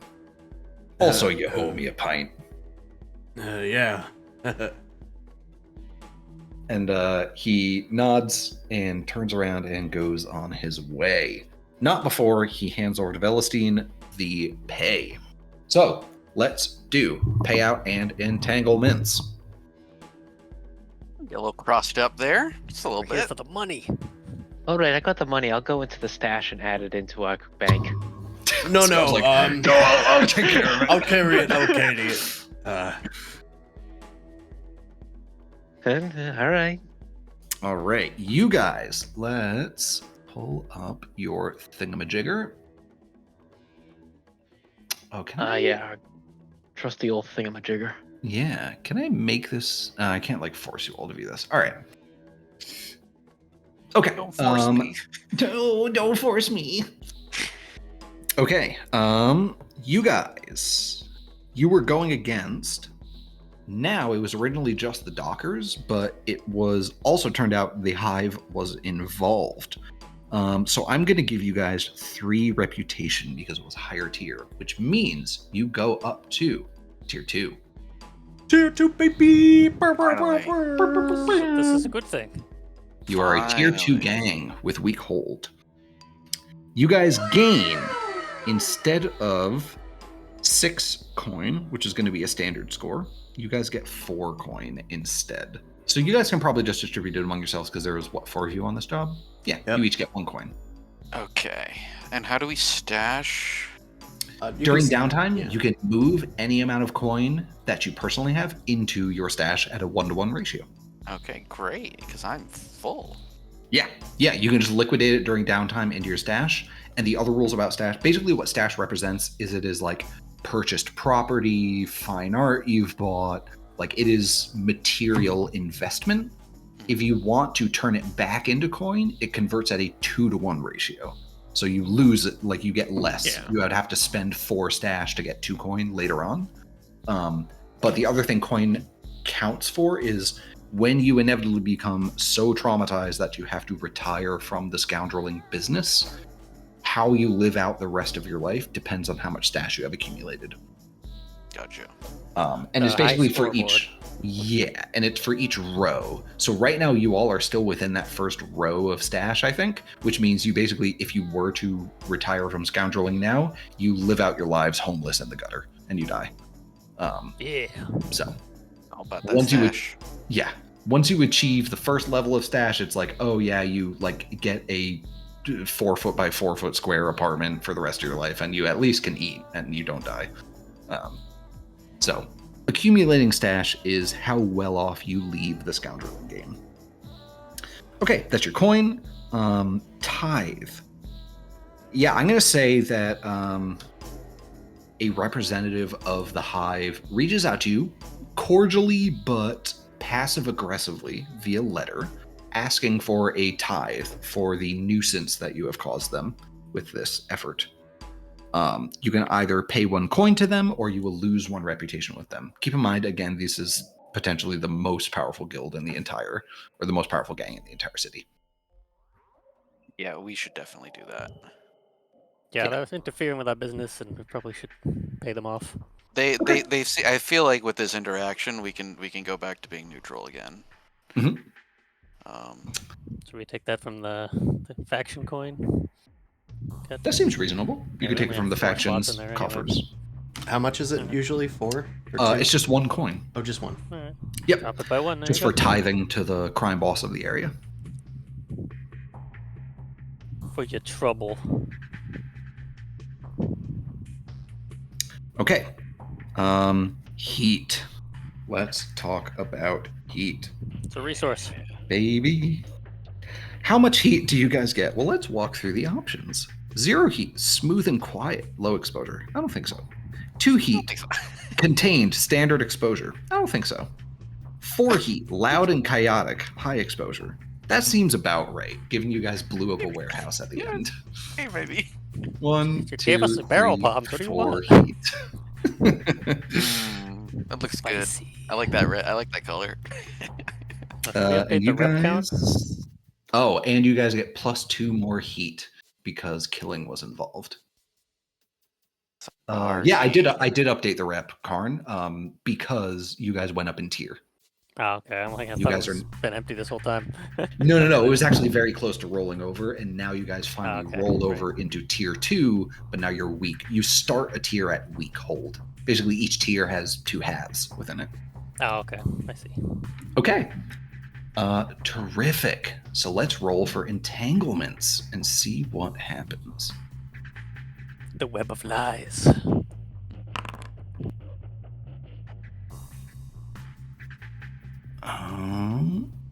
Oh, nice. Nice. That's always great. I love Good hearing. nice or bad nice? It's hard to tell. I think it's gonna be bad nice, but I good. mean, I'll for tell you him. what. I rolled a 6. I rolled the highest possible roll. Yeah. So we're good. Mm. That's how that works, right? We can just go Yeah. home. All right. An inspector no. presents a case file of evidence to a magistrate to begin prosecution of your guys' crew. The Bluecoats send a detail to arrest you. We did it. Yeah. A gang at least equal in scale to your wanted level. So this is a tier 2 gang of Bluecoats comes to arrest you guys. Gotcha. You can pay them off with 5 coin, or you can hand someone over for arrest, which will clear all of your heat. And that arrested person will go to Iron Hook Prison. Or try to evade capture. Yeah, that's correct. Yeah, or the other option is you guys can try to evade capture against a tier 2 gang of Bluecoats, which is like maybe 20 Bluecoats or so, I think. That's a good big number. The entire SWAT team. Maybe we should join that cult. Maybe we Like they turn wanna- Faye over while she's not looking. Yeah. Allie comes back, her character's in jail. Yeah, we outvoted you. We got a decent amount of coin packed up right now, so Do we? Yeah, you guys could pay off the cops. That is absolutely true.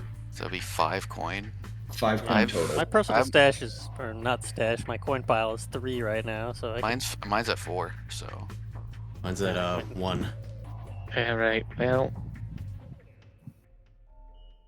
maybe we can take this into an advantage. And I just hold out my hands. Ooh, all right. Philistine going for the Hey. arrest. hey Vel, what's the plan? we do I nothing. hear there's a lot of crows on the inside. Oh, Belle, what are you doing? You're not gonna survive in prison. Oh, I'll be plenty fine in prison. All not your right. first time. Yeah. Velestine, the cops show up, and when they arrive, Velestine immediately, the rest of you guys have sort of like vacated the bar. When the cops show up, they have a door breaker bar. They pile up outside the Soundgarden, and they swing and they bust open the door. All of them run in, guns pointing, and just a ring of Bluecoats surrounds this one table Get on in the the ground. center of the bar with all of their guns. The only person sitting at the table is Velestine. She finishes her drink, stands up, walks over to the guards, and just holds out her hands. Says, "You've got me. I planned it all." And you go over an elaborate, fake description of how you orchestrated all the recent crimes that have happened in the last few weeks by the Midnight Encore. And you are taken in to Iron Hook Prison. I mean, I am the biggest face of the party, so I think it That's right. somewhat makes sense. Yeah. Actually, The I heat. think I have the biggest face to body ratio of the party. What is Honestly, it? Your original face. He's had like 3 paces at this point. Oh, yeah, I have the most quantity and the biggest area. this is what we should be arguing about right now. Yeah. Cool. All right. Well, all right. Let's go over this. All right. So I think what I need to do is I need to add player character crew, and this is going to be called Iron Hook Prison, and I will create a new actor for you guys. Well, I think there's a space in our Midnight Encore thing that there's just a tab that says prison. that's where it is. Okay. Cool. I couldn't remember where it was. All right. Let's go to Prison. Midnight That's Encore. fine. I just saw it. Prison. Add. Yes, I need to add it It's now. a networking opportunity. Perfect. Yeah. Yeah. Terrific. Okay, so we will deal with this next downtime, but I basically now what happens is there's a whole side thing, or actually maybe during this downtime you might get to make a roll for it. Let me go to the advanced rules for downtime because everyone else gets to do all their downtime stuff. Right. Heat entanglement, downtime activities. Yeah. Okay. Yes, prison claims, incarceration, heat. All right, sweet. So yeah, basically, enable scrolling. There we go. Yeah, so Velestine has now agreed to take the fall for you guys, and she is imprisoned now. Shane, did you have another character on deck that I should be punching in for the next score we do tonight, or? No, I didn't expect this to happen tonight, but Okay. I mean, I can have ideas by whenever the next session is. Okay, cool. If you're all right, if you're cool with just vibing out, maybe I guess maybe you could play Vey for the next heist we do tonight. Anyway, we'll let everyone do downtime and we can feel it out. Yeah, so my character doesn't get the downtime, right? I think your character is going to get the chance to do some incarceration downtime activities, basically. You get your own special downtime. Or do I just live in prison at 9, like almost max stress? It's kind of like what a prison is, I would assume, but Yeah. Why can't you indulge your vice in the prison? Just volunteer to work at the kitchen. Yeah. So when you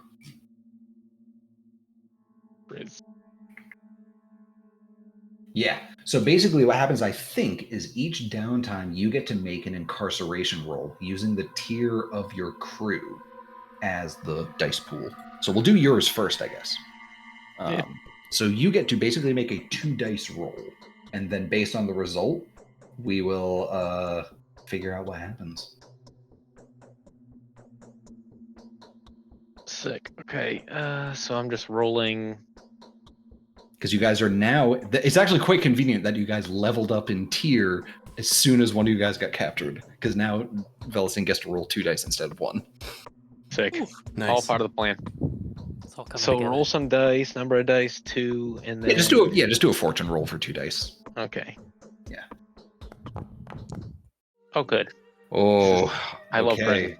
1 to 3. Your time in prison is horrific. Can You I suffer keep a it? level of trauma for the experience. So Okay. you just get You went trauma. in very confident. I'll be fine. Oh God! Oh no. Oh, okay. So I don't that back, and then I just have to pick one, right? Yes, correct. You Is you that I pick- get to choose it? I think. Yeah, you get to pick it. Yep. What you going for? And Pick it and pick up let's an see, you RP guys excuse, right? are you guys were I think I when gotta read these. Hold on. Yeah, let me just go back and check what your guys' wanted level was. Okay, you're wanted level 2. So you are going to be in prison for several months. So we will determine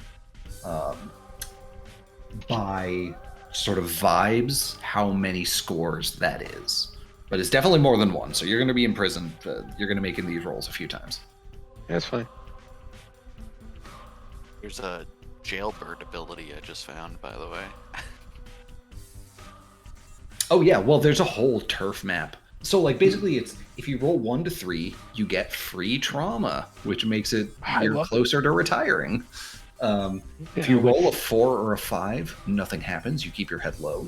But if you roll a 6 or a critical, you'll actually increase your crew's reputation and you will get more claims in prison, which is stuff like the ability to like pay off guards, or you build alliances with other gangs who have people in prison, stuff like that. Or you establish smuggling rings through Iron Hook Prison. So. But Velestine is just traumatized. Told you, you're not gonna survive in there. It's only our first couple months. Let me get used to. I can't. You're not even. What are you? Wait, you're not even here. Who am I talking to? A couple months might be like 3 or 4 scores. I'll say maybe. You guys maybe do like anywhere from 1 to 2 scores a month, probably. For everyone else, for the benefit of Hicks, downtime is in the journal entry player guide. I think it's mostly covered in quick reference. It's in quick reference. Yeah, It the always last takes me a page. while to find it because you need to like scroll to the right if your window isn't very big. Yes. Yeah. So if you open that up, and it's on the last page, there's a whole section describing what you can do during downtime. Reminder, you guys have prowess and insight training if you want to do your training. Currently, your guys' heat is, I think it's 0. I think your guys' heat is currently at 0 because someone got arrested. Yeah. But your wanted level, let me just do a little bit of research to figure out how your wanted level. Okay, your guys' wanted level goes down because of the, okay, I think that's, okay, so let me go back to the chat. Yeah, arrest.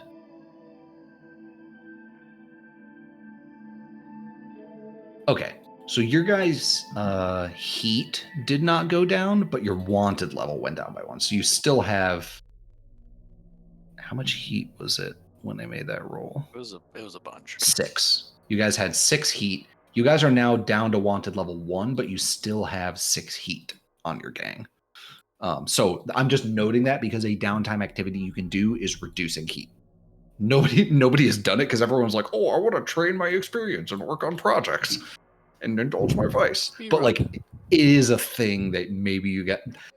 Now is the session where it's like, yeah, because you guys didn't do any heat reductions, what do you got arrested? We haven't had a lot of heat, and now we have a lot of heat. Yeah, right, exactly. You did a few loud jobs in a row. You guys skated by on some entanglement rolls, but now it actually came to bite you. So simply it doesn't discard even them have to the be- engine block. That's right. It doesn't even have to be a ton, but like maybe if one of you guys does a heat reduction roll, maybe it works out well. But yeah, like I said, in the journal is what you guys can do for your downtime activities. You get 2. You can pay coin for extra downtime activities. You can pay coin to increase the effect or the like result of your downtime activities if you want. Acquiring asset is the more complex one. I wouldn't worry about that now because you guys even have here. I will switch you back to the sound garden. Let's go back to here, and then I will make a new clock for I'll do this one.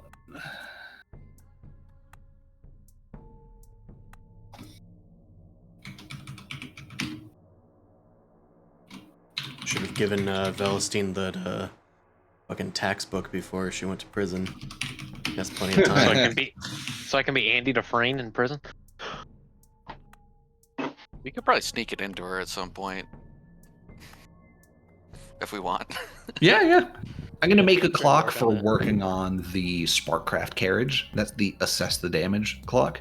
This is gonna be like multiple clocks in series. This is gonna be a real long-term project. So it's definitely not priority 1 for you guys. Shipping manifest is probably priority 1 as far as long-term projects go. Or if you guys want to like heal yourselves if you have harm. But I think Vey was the only one with harm, so I might just say that she heals it in this downtime. Is moving the money Because she won't do it on the herself back if you down? give her the. That's correct. Oh, what was that, Carm? Is moving the coin, is that a downtime activity or is that just something you do? No, that is just totally passive. That doesn't take an Okay. activity. Yeah, stashing coin is just a thing you do during downtime.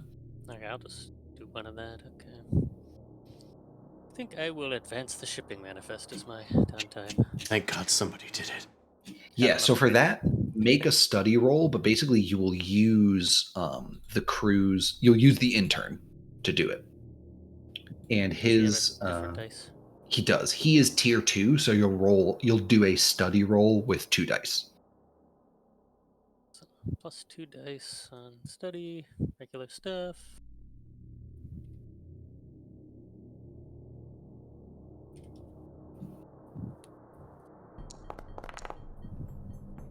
Okay, nice. Fiver. All right. Okay. let's do this, and then I'm going to bop away to refill my water, but I will give you guys the update on this, and then you guys can do your downtime activities yourselves. All right. Basically what happens is Vond is like looking over the shoulder and checking in on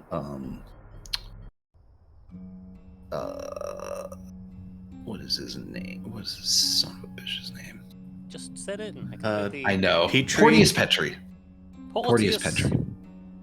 You are like looking over the shoulder of Porteous Petrie as he's studying. If you notice him like maybe like not paying attention to the page, he pulls out a different book. You sort of start cranking one of your Sparkcraft things behind him very audibly, and then he goes back to the book and he keeps reading it again.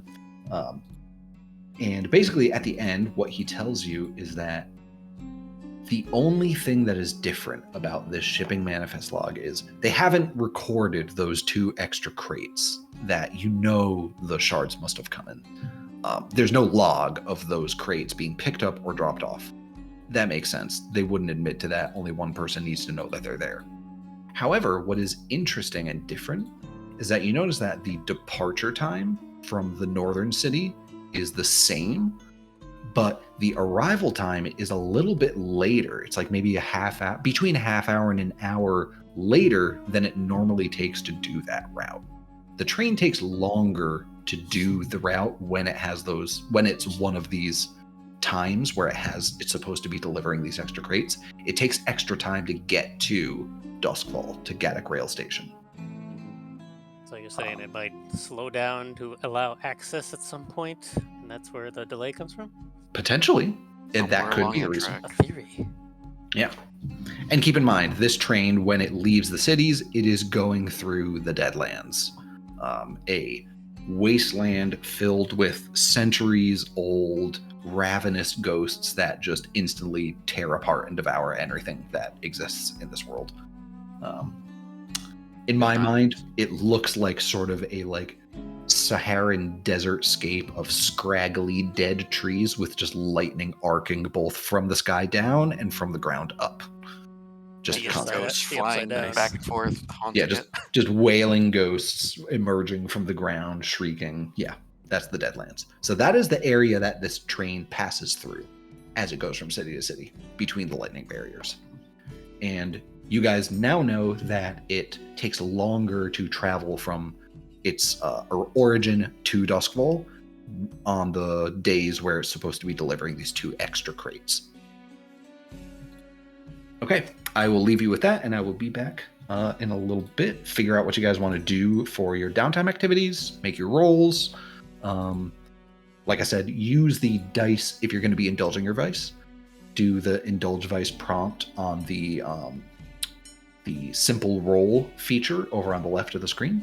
Punch in how much stress you currently have when you do that, because that will make sure it automates like overindulgence and things like that.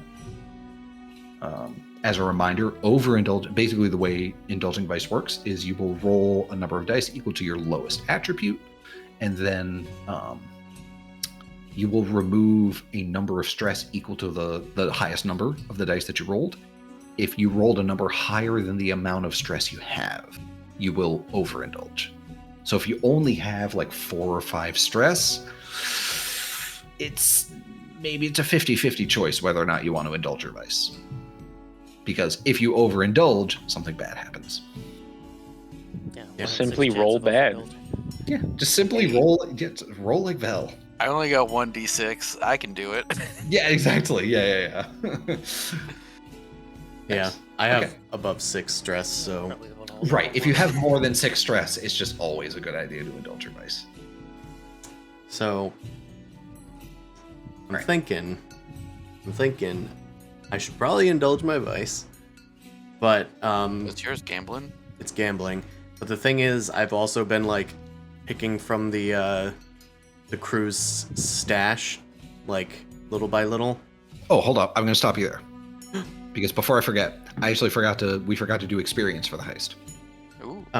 Yes. Which is under like character growth. For you, Chase, the place to look for it is if you go to your character sheet and you click on your class, it gives you all the EXP clues. On my class. It gives you all the actual little name, Like triggers. the your actual character name. portrait. Oh, wonderful. Yeah. The little Yes. cross swords. Yes, I got it. Yep.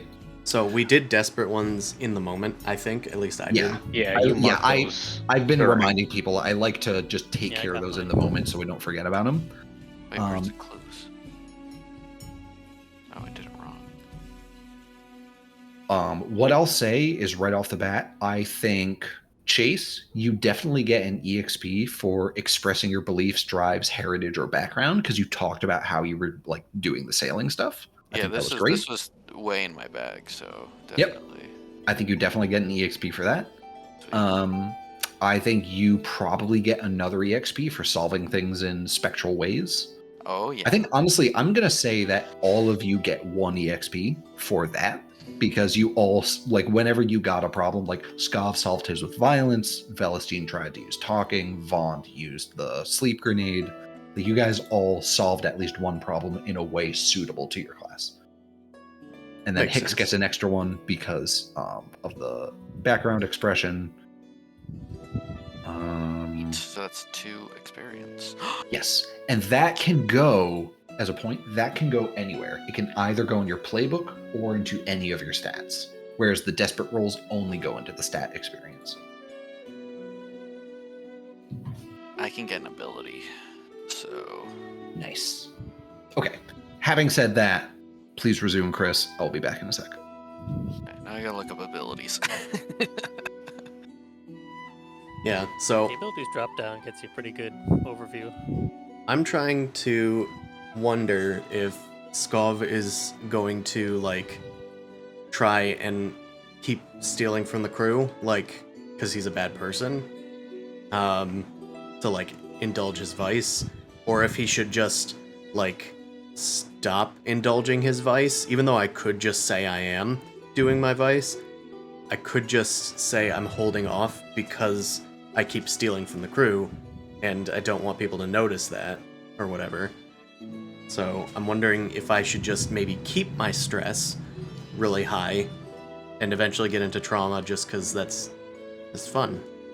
Traumatize my character. You're just gonna take a trauma.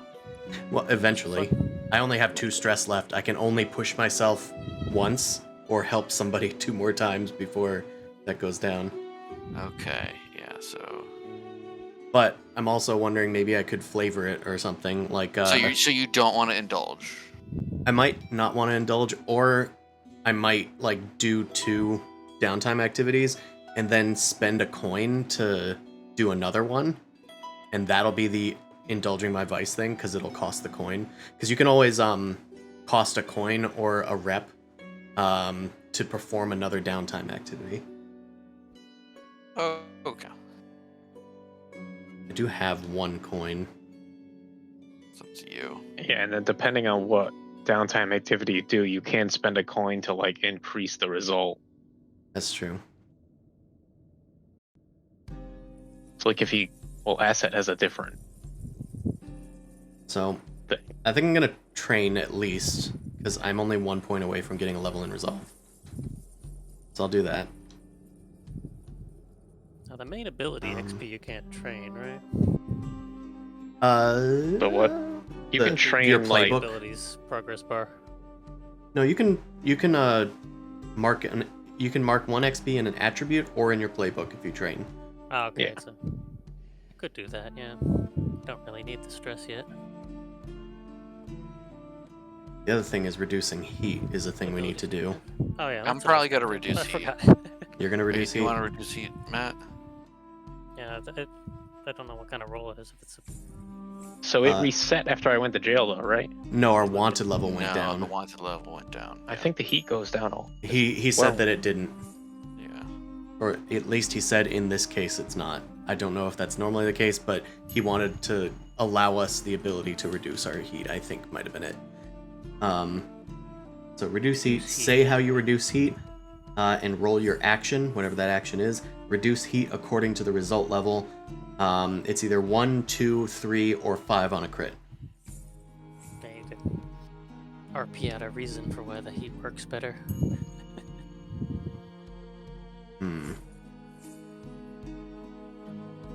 Someone could also work on the car too. I might blow a coin on the car actually and try to do something with that. Alright, well, I'm gonna indulge my vice, I think, Okay. at least once.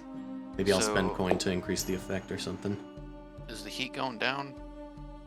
It'll go down once somebody rolls for it. Okay. Let's see. So you roll your lowest attribute when you indulge vice. Clear stress equal to the highest die roll. What's it called?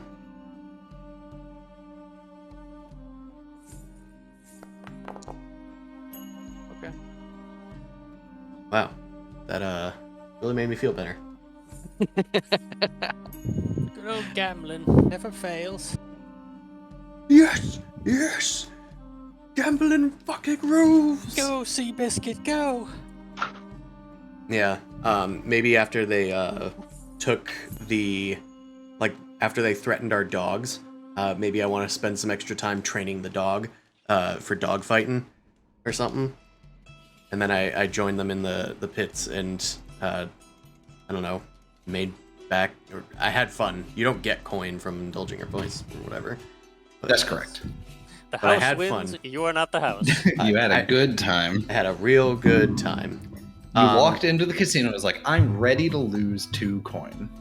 And you did. And it was fine. Yes. Well, I didn't Or you lose any coin. you lost 2 and gained 2. Yes. Didn't overindulge, he just... Yes. Terrific. Ralph. Oh, nice. All right. You got a 6 on your... Oh, nice. You got a 6 on your stress reduction. That's great. Way to go, bud. Yeah. I have been Stress reducing spreading nature. out my levels, so at least I'm not rolling disadvantages and stuff like that. Right. Okay. Did everyone else do their downtime activities? Sounds like Karn's gonna reduce heat. Okay, cool. Let me just I don't know. make sure I know the Do it. rules for that. It's 1, 2, 3, or 5 on a crit. Okay, cool. That makes sense. Oh yeah, it's And probably it's in whatever the... action you want. Yes. Yeah. You just have to describe how you do it. Yeah, I think it might be a quick run of greasing some palms, probably. Well, what stat do you want to use? Good question. Because you can just choose what, The like you could stats choose required, wreck. Okay, it's, Like, yeah. Pay Destroy people a local off. bounty board. That won't work on me because I destroyed the wanted poster. Gonna Yeah. pull the Assassin's Creed 2 and just tear it down. no, you could just like with wreck, you could say like you cause maybe like you basically rig several because your character has experience basically rigging like industrial Sabotage. disasters, like sabotaging. So you could say like you rig sabotages of blue coat infrastructure that look like they were done by other gangs to pull heat off you guys onto other Yeah, gangs. hey, you got it. There we go. Yeah. Maybe I burn an evidence locker or something. Yeah, exactly. Like you burn an Ooh. evidence locker that has like mostly inconsequential, but it has like crows evidence in it. So now the blue coats are like, oh, we need to divert people to investigating the crows instead. And it just happened to have their notes on their interview with Velestein in it. Oh no. Yeah. Oh no. So my stress stays I messed with however the it is pigs. now while I'm in jail, right? It does. I I will don't just- I will do some looking up, but you I tried to cannot- look for it and I couldn't see anything about I it. It mean- was just said the prison rule or whatever. If That we was about it. if we think about it broadly, you probably can't indulge your vice when you're No. in jail. So I just wasn't sure if it was like a over time gets cleared out, but probably not. no.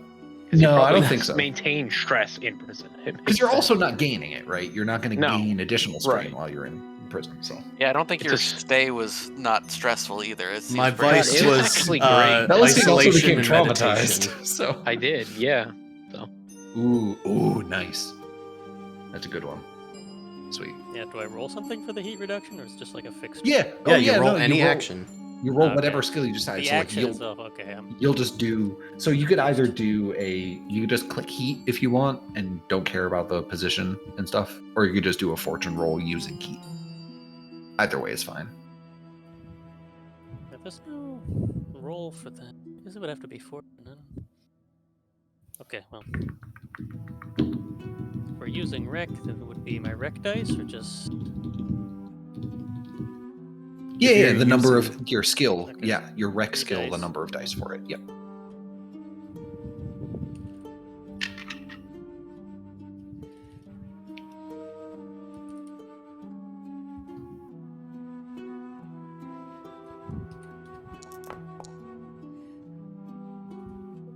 Got some 5s. Okay, so you guys reduce 2. 2 heat. Tweet. Tweet. Yeah, Tweedledee. my I'll take last care of that. move, I think I want to spend a coin to begin assess the damage.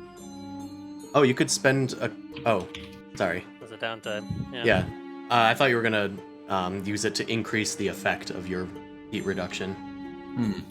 Because that's No, another yeah, thing if you want to do. work. That's correct. Yeah. If you want to spend a coin to do a third downtime, you can start assessing the damage. That'll be a tinker roll. Yeah, let's do that. I like Tinker.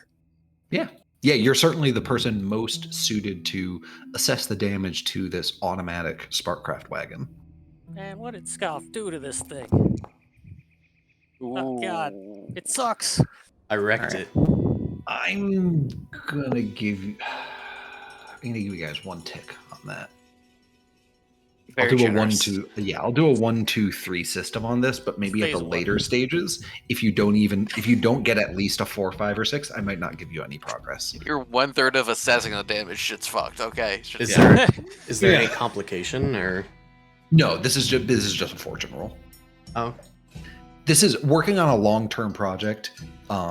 Is the category of roll where it doesn't have the concept of position or effect. So all it cares about is whether you got a 1, 2, 3, or a 4, 5, or a 6. Because it's just about filling in a clock. gotcha. Yeah. You guys just hear a lot of banging and explosions and swearing for the last couple days. Yeah, Damn it, you're right. Scott! Why is there a crowbar stuck in it?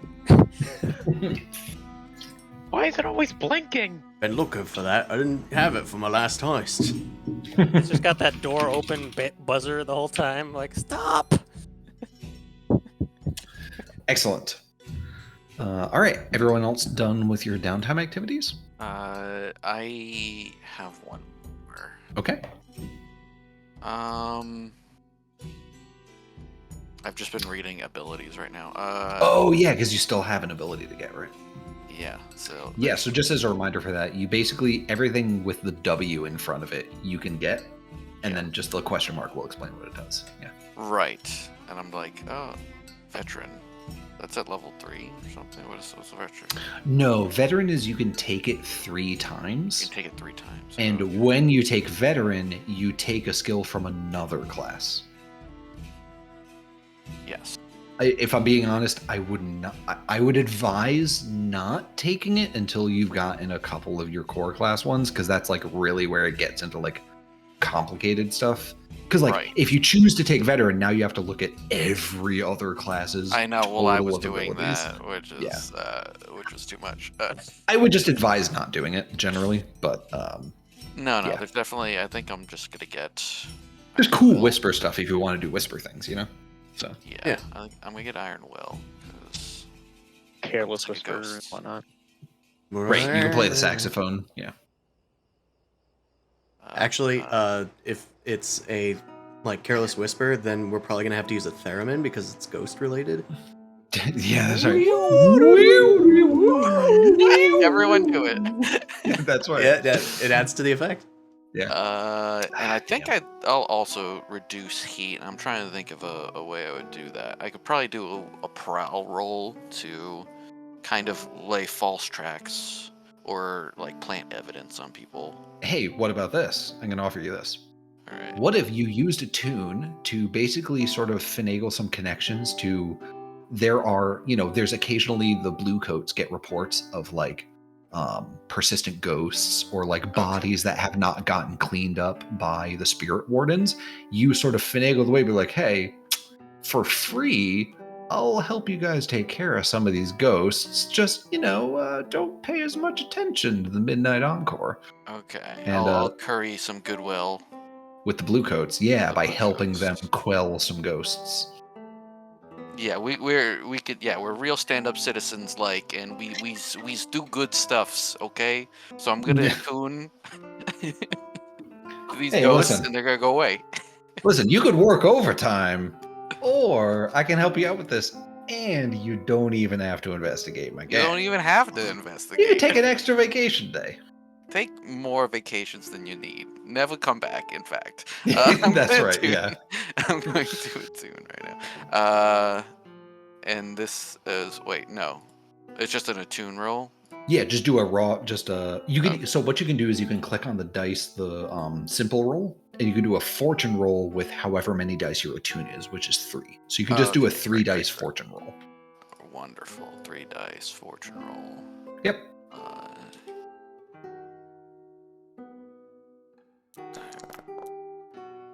Nice. So you reduce 3 heat, I believe, with a 6. We have real stand-up citizens, okay? Yeah. Hell yeah. Nice. That's great. Excellent. Well done. So, I'm wondering, I haven't really done anything because I'm like always just spending money to reduce heat and stuff. Or not reduce heat, to stop bad things from happening to us, like paying off other people. Yes, yes. So, I'm thinking I might, and I don't know if this is possible. I'd like to try and get some extra money, maybe with a long-term project.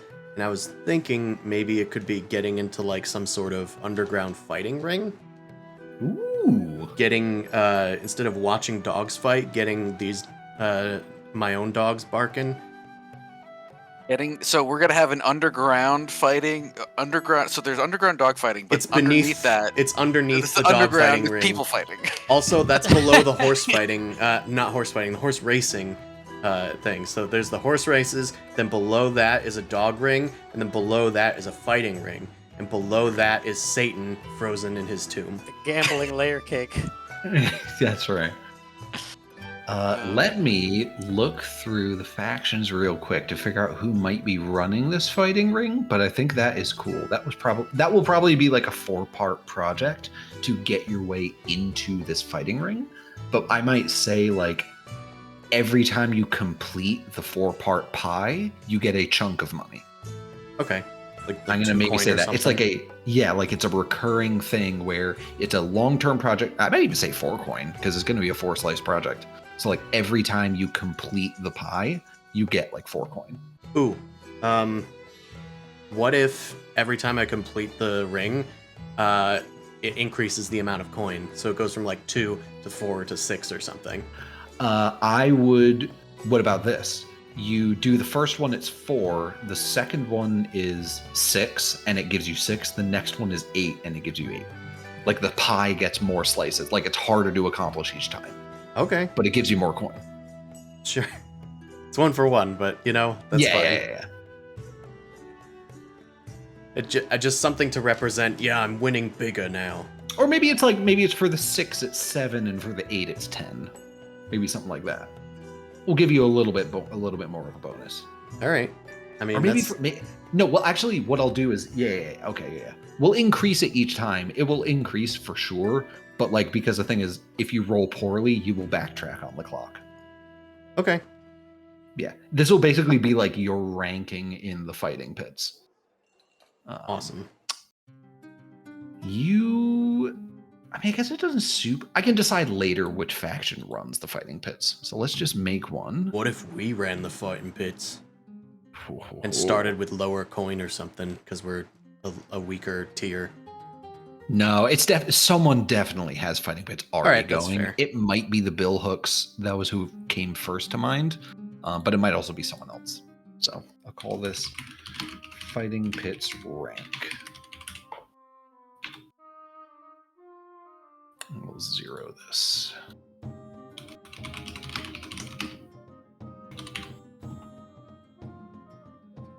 Maybe it's a Red Sashes one? Ooh. just to be spicy. That's kind of cool. I like that. I like that.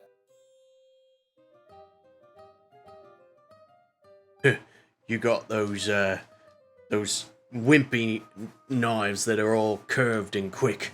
Not even a big one like this great sword I got here. Big sword. Okay, cool. So yeah, if you want to spend an extra coin and go fighting in the fighting pits, you can definitely do that. Yeah, I think it's definitely got at least a buy-in, so I'll spend coin to do it. Oh, I thought it was because it was your third downtown activity. It is, as well. Okay. I just wanted there to be a reason that I was spending coin. Oh, yeah. No, that makes sense. I was originally going to spend the coin if I rolled poorly on my stress roll to do that, but... Alright, I assume this is skirmish. Yes, for sure.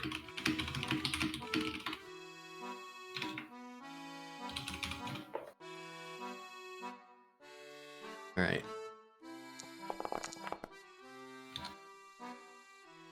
Well, I'm making an entrance, I think. Nice. Critical success. You get 3 pips on your way up the fighting pits ranking.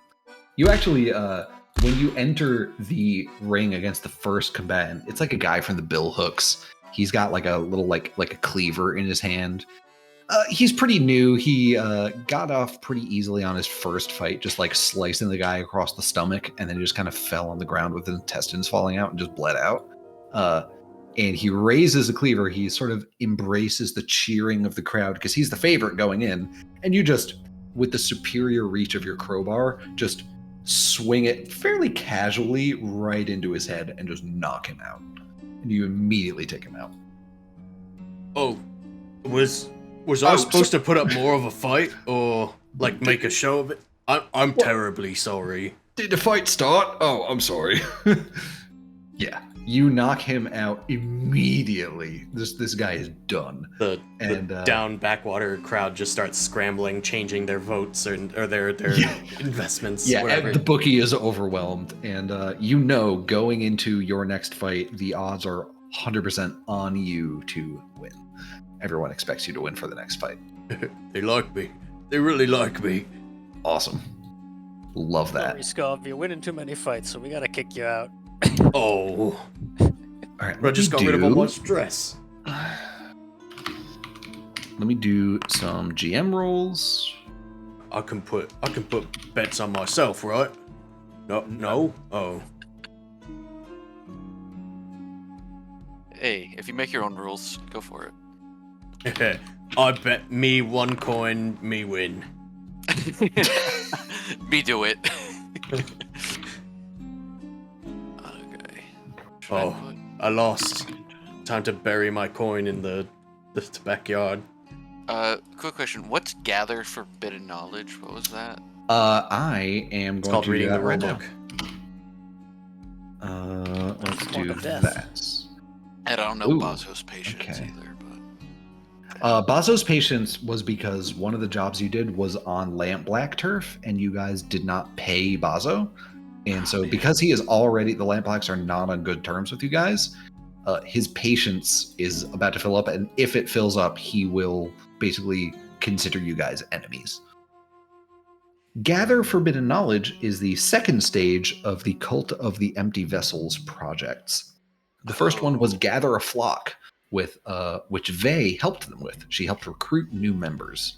Now they've decided they have enough members, and it is time to start gathering forbidden knowledge, which they are working on, and they are very successful at doing during the time that you guys have done this quest. I'm so glad for Heist. them. I'm glad that our allies are doing good things. yep. Ooh. All right. Curiously, throughout this whole process, they did not contact Vey at all. Satara seems to be kind of shunning Vey, maybe severed contact, feels like she doesn't need Vey anymore. She has not reached, no contacts of the Cult of the Empty Vessel have reached out to Vey to like bring her to the location, to continue recruiting people. Like that seems to have kind of been over at this point. And the bar loves it. Everybody's glad that they're not coming around. Yeah, right, yeah. Nobody wants to be recruited while drinking. Yeah. You know what'll go good with that drink? Cult. Excellent. Okay. Did we get turf? You guys did not get any turf for this job because For We leveling have. up? No, that's. oh yeah, you guys went up in tier, so I think we you did, get yeah. turf for that. Yeah, I think you guys get a free claim when you go up in tier. Let me check the rules to be sure about that, but I think that's true.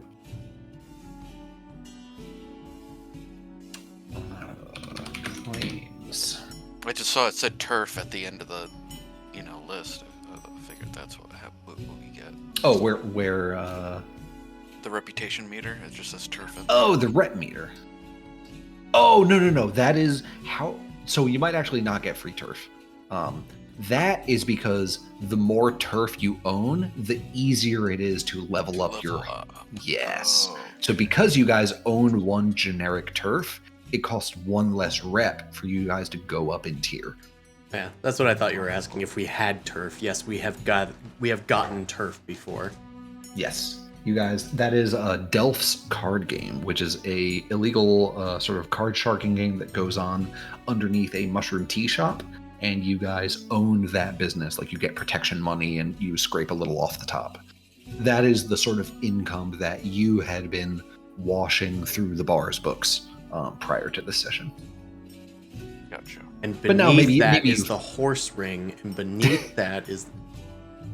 Yeah, that's right. I actually thought about this because I was like, you guys own, because when you took over this bar, they had like a dog fighting ring in the bottom, but I think Vaughn was specifically against the dog fighting, and I was trying to think of a way this would work out, and the thing I came up with was like, you guys have dogs that, like a selection where like you will take money to have them get basically seeded into dog races where you know they will lose. Like none of them are good racing dogs, but people will pay you money to seed them into races where like, oh yeah, this dog is whichever one that has won 20 races, but is not actually that one. It's your guy's dog. So you know he's gonna lose the race. And so that's how you guys make money off of it. We just feed them lots of terrible food. Yeah. You guys have like look-alike dogs that you are willing to sub into dog races for basically rigging and throwing races. And then they just come back afterwards and Vaughn takes care of them and has his fun time with the puppies. Good job, boys. You did great job losing like idiots. Yeah, that's right, exactly. Oh, tiny side note, I just realized that one of my dangerous friends is a pugilist. So I could say that they got me into the fighting ring. That sounds great. I love that. It's Marlon, or Marlane. Yeah, I would say that is a great justification for us even just like starting this whole thing. That's probably why you didn't need to make any rolls to like start up this whole side activity, because you already have that connection. Do I do anything with them, like beyond their good graces, or? I'm gonna say no, but it's good to know for the future if we want it to come up later. Yeah, maybe that could be tied to how good I do on the clock or something. It could be a consequence or a extra benefit or something. Yeah, definitely. All right, just making people aware. Nice. That's good. Okay, so yeah, in the war of the Lampblacks versus the Red Sashes, the Lampblacks actually continue to secure more territory from the Red Sashes. Some of this seems to be, Some of this seems to be due to a bit of complacency from the Red Sashes because they are the sole controllers of the shard drug trade. They seem to not really mind as long as the Lampblacks don't take any of their drug dens. They're okay with it because they are the only people controlling the hottest drug on the street. And they are just still making money hand over fist as long as they control all of their, pleasure dens and, drug pits that sell shards. They're okay with it.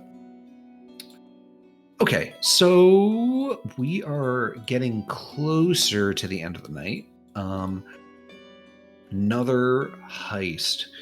I'm going to ask the question, do we want it to be somewhat serious or do we want to do a silly one? Because I have two on deck. Okay. Yeah, I know. Let's do a silly one. Everyone stick their tongue out. Well, yeah, just stick our tongue out the whole time. Yeah. Skov is still intent on becoming the best like crime organization. Doesn't really care as much about the cult part. Yes. But we should probably take care of the shipping manifest information once Faye is available. I would imagine, or maybe even the next, arc or whatever you have planned. And also, Vel is in prison right now, so. Also, Vel's in prison, and we need a new character. That's the other thing I was gonna say. Like prior to this, like Shane, I don't know if you're like totally fine, especially given the fact that like we might not even get all the way through this heist before the night ends. If you just want to sit out for the start of this, or if you want to like autopilot Vey, I don't really mind. If we want to just like, if this heist bleeds over into next session, we could just say whatever new character you whip up just was there the whole time. We can just do that too. Or I can come like enter it in the middle of the heist or something. You Like, could somehow make I a can dramatic hop entrance. in. Yeah. Yes, you can make it dramatic. Cost the All story part of the points. plan. We flash back to this character. Yes, He was here the whole 100%. time. Okay, Yeah, that's sweet. fine. I can. So we'll kinda we'll chill start it out off for now. with just Skav, Vaughn, and Hicks. That sounds great. The thing I was getting to was I don't want the Lampblacks to succeed at their clock.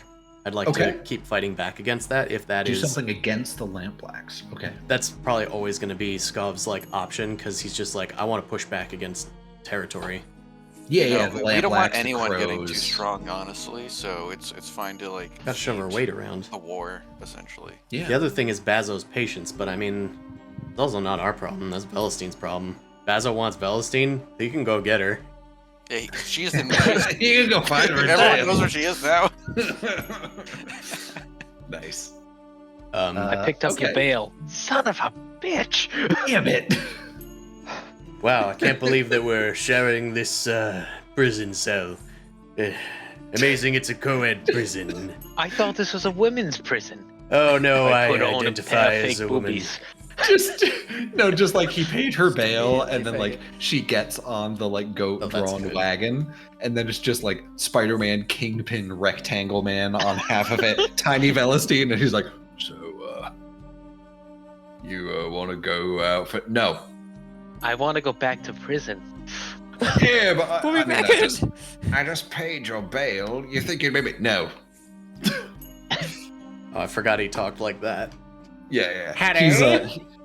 He's a combination of the union leader from Disco Elysium, voice wise, and he looks like Kingpin from Spider-Man. Into the Just- Spider-Verse. Just a rectangle. Yeah, that's correct. Yeah, he is Yeah, a no cubes. gorilla-sized man. All right, so that's my vote. Lampblacks, throw our weight around. It can be the silly one if you. if that Yeah, I was just works about to out. say. Here's the thing. I can make either one work for that. So if that's all you guys care about, just let me know if you want it to be like a little bit more wacky, or if you want it to be a little bit more serious. What do you guys think? Honestly, it depends on the reward for me. But We can make it Similar. like, what are we hitting? I one. think. So we would be fighting to reduce their clock, right? That would be our Yeah. reward, and then whatever coin happens to come out of just finishing a job. Yeah. Yeah. Yeah, it's either that or like we work towards increasing like our crew's what's it called? Claims. I'll give you this. Yeah, I was gonna say I'll give you this division. If you want to do the more serious one, that one will probably just be money. But if you do maybe the wackier one, I might say it gives you a claim, in addition to reducing some hold of the Lampblacks. Yeah. I think a claim is good. Okay, You like sweet. lame? Yeah, I'm already making extra money with my critical fighting pit. All right, You're making nice. us extra money, right, Scav? I'm making money to pay off the people I've been paying off. Stop bringing your debts into our business. I'll repay it. It's just I'm doing it on the down low. He's probably trying to get extra money to literally try and replace the coin that he spent saving his crew from getting arrested, which I know Hicks wasn't here for that, but one of the consequences, entanglements we got was our cohorts were going to go to jail, like one of them. Oh, yeah, our game. So I was like, hey, can I pay coin to make this go away? So I chipped into the crew's stores to do that. Oh, yeah. gotcha, So I He didn't have stole enough money out of the company bank. And I think Allie's character rolled against me and is sus of it. Yeah, I think she did not. Hilariously, she did not detect Skov's blatant lie, but she's a little bit sus out of character. Yeah, He gets away with so much of those blatant lies. It's crazy. Yeah. but roll good. So yeah, claims is All what right, we sweet. are going for. All right, let's do the silly one. Can we find just quickly before we do, can we find a use for our thugs this time? Like, it's been a while since we put them out. Yeah. Take him out of the stable. Sure, yeah. Let's see what we're let's. hitting. Yeah, exactly. I'll describe what you guys are hitting. Let me just populate everyone onto this map It beforehand. can also be part of a flashback. You just say, "Oh yeah, we prepared the Yeah, I was We Assistants brought to the do gang this. with us. right." Yeah, I was Tenacious, wondering if we independent could flash back savages. the gang and during our escape. At some I point. I think that's reasonable because basically what the cohorts serve to do is like basically if you flashback the like, oh yeah, we brought them with us, then when you go to do like a skirmish roll to fight some people, instead of being a 1v4 where you would have like reduced effect, it's instead a 5v4 and it's like normal effect. Or it allows Skov to, instead of doing a skirmish roll against 4 guys, do a command roll to tell your cohorts to fight those 4 guys. It, like stuff like that. It enables more creativity with the rolls. Okay, sweet. So, you guys, in the time between scores, you're running the bar, you are keeping an ear to the ground, listening to information on the streets. You keep hearing this very strange, recurring thing happening. Everyone seems to, when they're coming in the bar and they're talking under their breath, they and Vaughn and Hicks are sort of like doing the rounds around the bars. They're sort of casually switching tables, talking up various people of interest to like keep up your connections with people, but always keeping an ear to what other people are saying at the tables. And you keep consistently hearing within the last couple of weeks, everyone talking about Briscoe's Noodle Bar. Everyone is talking about it. Doesn't matter what gang they're from, doesn't matter what like rank they are within the gang, people from low-level thugs to like lieutenants to captains, they all seem to mention going to Briscoe's Noodle Bar. And they talk about how good the food is, how unique it is, and they talk about the fact that they see all sorts of other people from other gangs there. Everyone's always in a good mood. Everyone is like connecting, sort of sharing information somewhat willingly at this noodle bar. And you guys figure, you know what? Everyone's talking about this. They talk about how beneficial it is for like inter-gang relations when they go there. We should probably send a contingent out there some night and like do some networking, basically. That's the idea that is planted in your guys' head. What do you think? Sounds Check it good to out. me. I'm Yeah. down for nudes. Do you Noodles. want to try and gather any additional information about Briscoe's Noodle Bar? For sure. For sure. Okay, sweet. Anyone who wants to could make a study-based fortune roll, and I got I one will. study. Yeah. Anyone else want to? I can help. Perfect. I love that. All right, 2 dice fortune. Let's roll. Ew. 55. Beat it. Yeah, 55. So that's pretty good, right? I can count to 55. Girlfriend's name. 55. Excellent. Fantastic. Yeah. What you guys find out is that it seems that Bazo Baz, and he has frequented the noodle bar more than one time, and he seems to have been able to, like, as he's talking with the person serving the noodles, get Briscoe himself, the chef, to like come out and like talk to him about stuff. He seems to have some sort of thing. He seems to be cultivating some sort of a deeper connection to the noodle bar itself. It seems like whatever's going on here, Bazo is getting himself involved somehow. So it's at a minimum probably worth investigating just to stop whatever he's doing. Yeah, fuck this guy. Don't Yeah. worry about that patience meter, by the way. Let's fuck this guy up. Yeah. I love it. Excellent. Okay, do we want to do an engagement roll? I think it's the best way to start any heist. To As go long as it's to... not a Velestein and To Basil begin a engagement, heist. yeah, whatever. That's right, yeah. You 2 weeks later, you're going to receive a letter saying, we went to the noodle bar. This happened. No, just Oh. don't even mention Bazobaz. Just like, we went and got noodles. Yeah, that's right. Yeah, exactly. Ramen. Oh, that's good.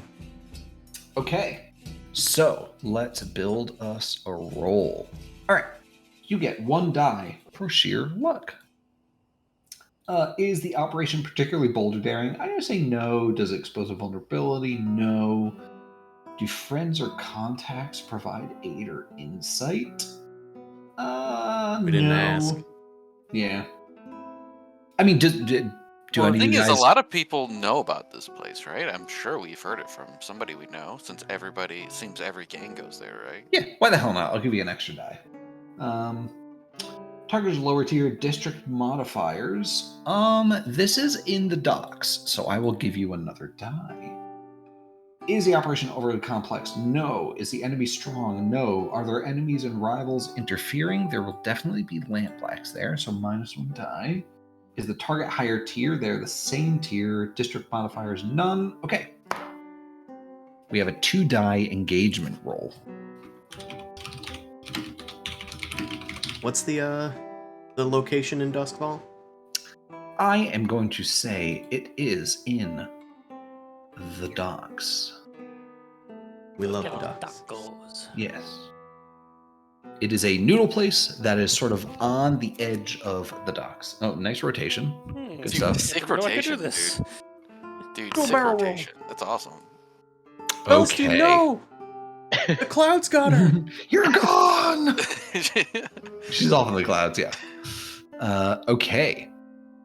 A failed engagement roll. You're in a desperate position when the action starts. Okay. Uh-oh. No, this is good. I This is dropped great. noodles. Yeah. So, what you guys have heard about this place is not only does everyone seem to go, they have a great time, there's lots of information flows freely in this noodle bar, it seems. The other thing you've heard is there's something about the way Briscoe makes these noodles that is like incredibly like delicious and enticing. So you guys show up, you sort of eye around, you can see some telltale signs of like members of the Lampblacks here. There's quite a few of them in sort of their soot-stained overalls. They've got the Lamplighters Guild pins on their overalls a little bit. Grimy arms and hands, sitting down at tables gathered together. You even see a couple crows in there as well. You notice a couple members of the Grinders Guild off to the side. And you guys sit down, all 3 of you at a table. You order some noodles, and you get them. And they are like sort of black, like sort of squid ink noodles, stained black. And you guys dig in. You start eating. They are hot, rich, savory. There's almost this like tingling. It's not spiciness. Maybe it's like a sort of, I mean, obviously this is out of character, like a Sichuan, like makes your mouth tingle sort of feeling to it. They're delicious. You love these noodles. They're fantastic. You can understand why so many people are there. In the middle of slurping down these noodles in broth, you hear a little bit of commotion from one of the other tables. And you don't really pay much attention, like maybe people are having a heated discussion. And Hicks, you manage to sort of peek your head up as you're slurping, and you catch a grisly scene. You see one of the guys slurping the noodles, and suddenly the noodles reach up out of the bowl and start wrapping around his head. You hear as they're in his mouth, and they just continue lashing up out of the bowl and plunge, and then they all grip and plunge his head down into the bowl. And you hear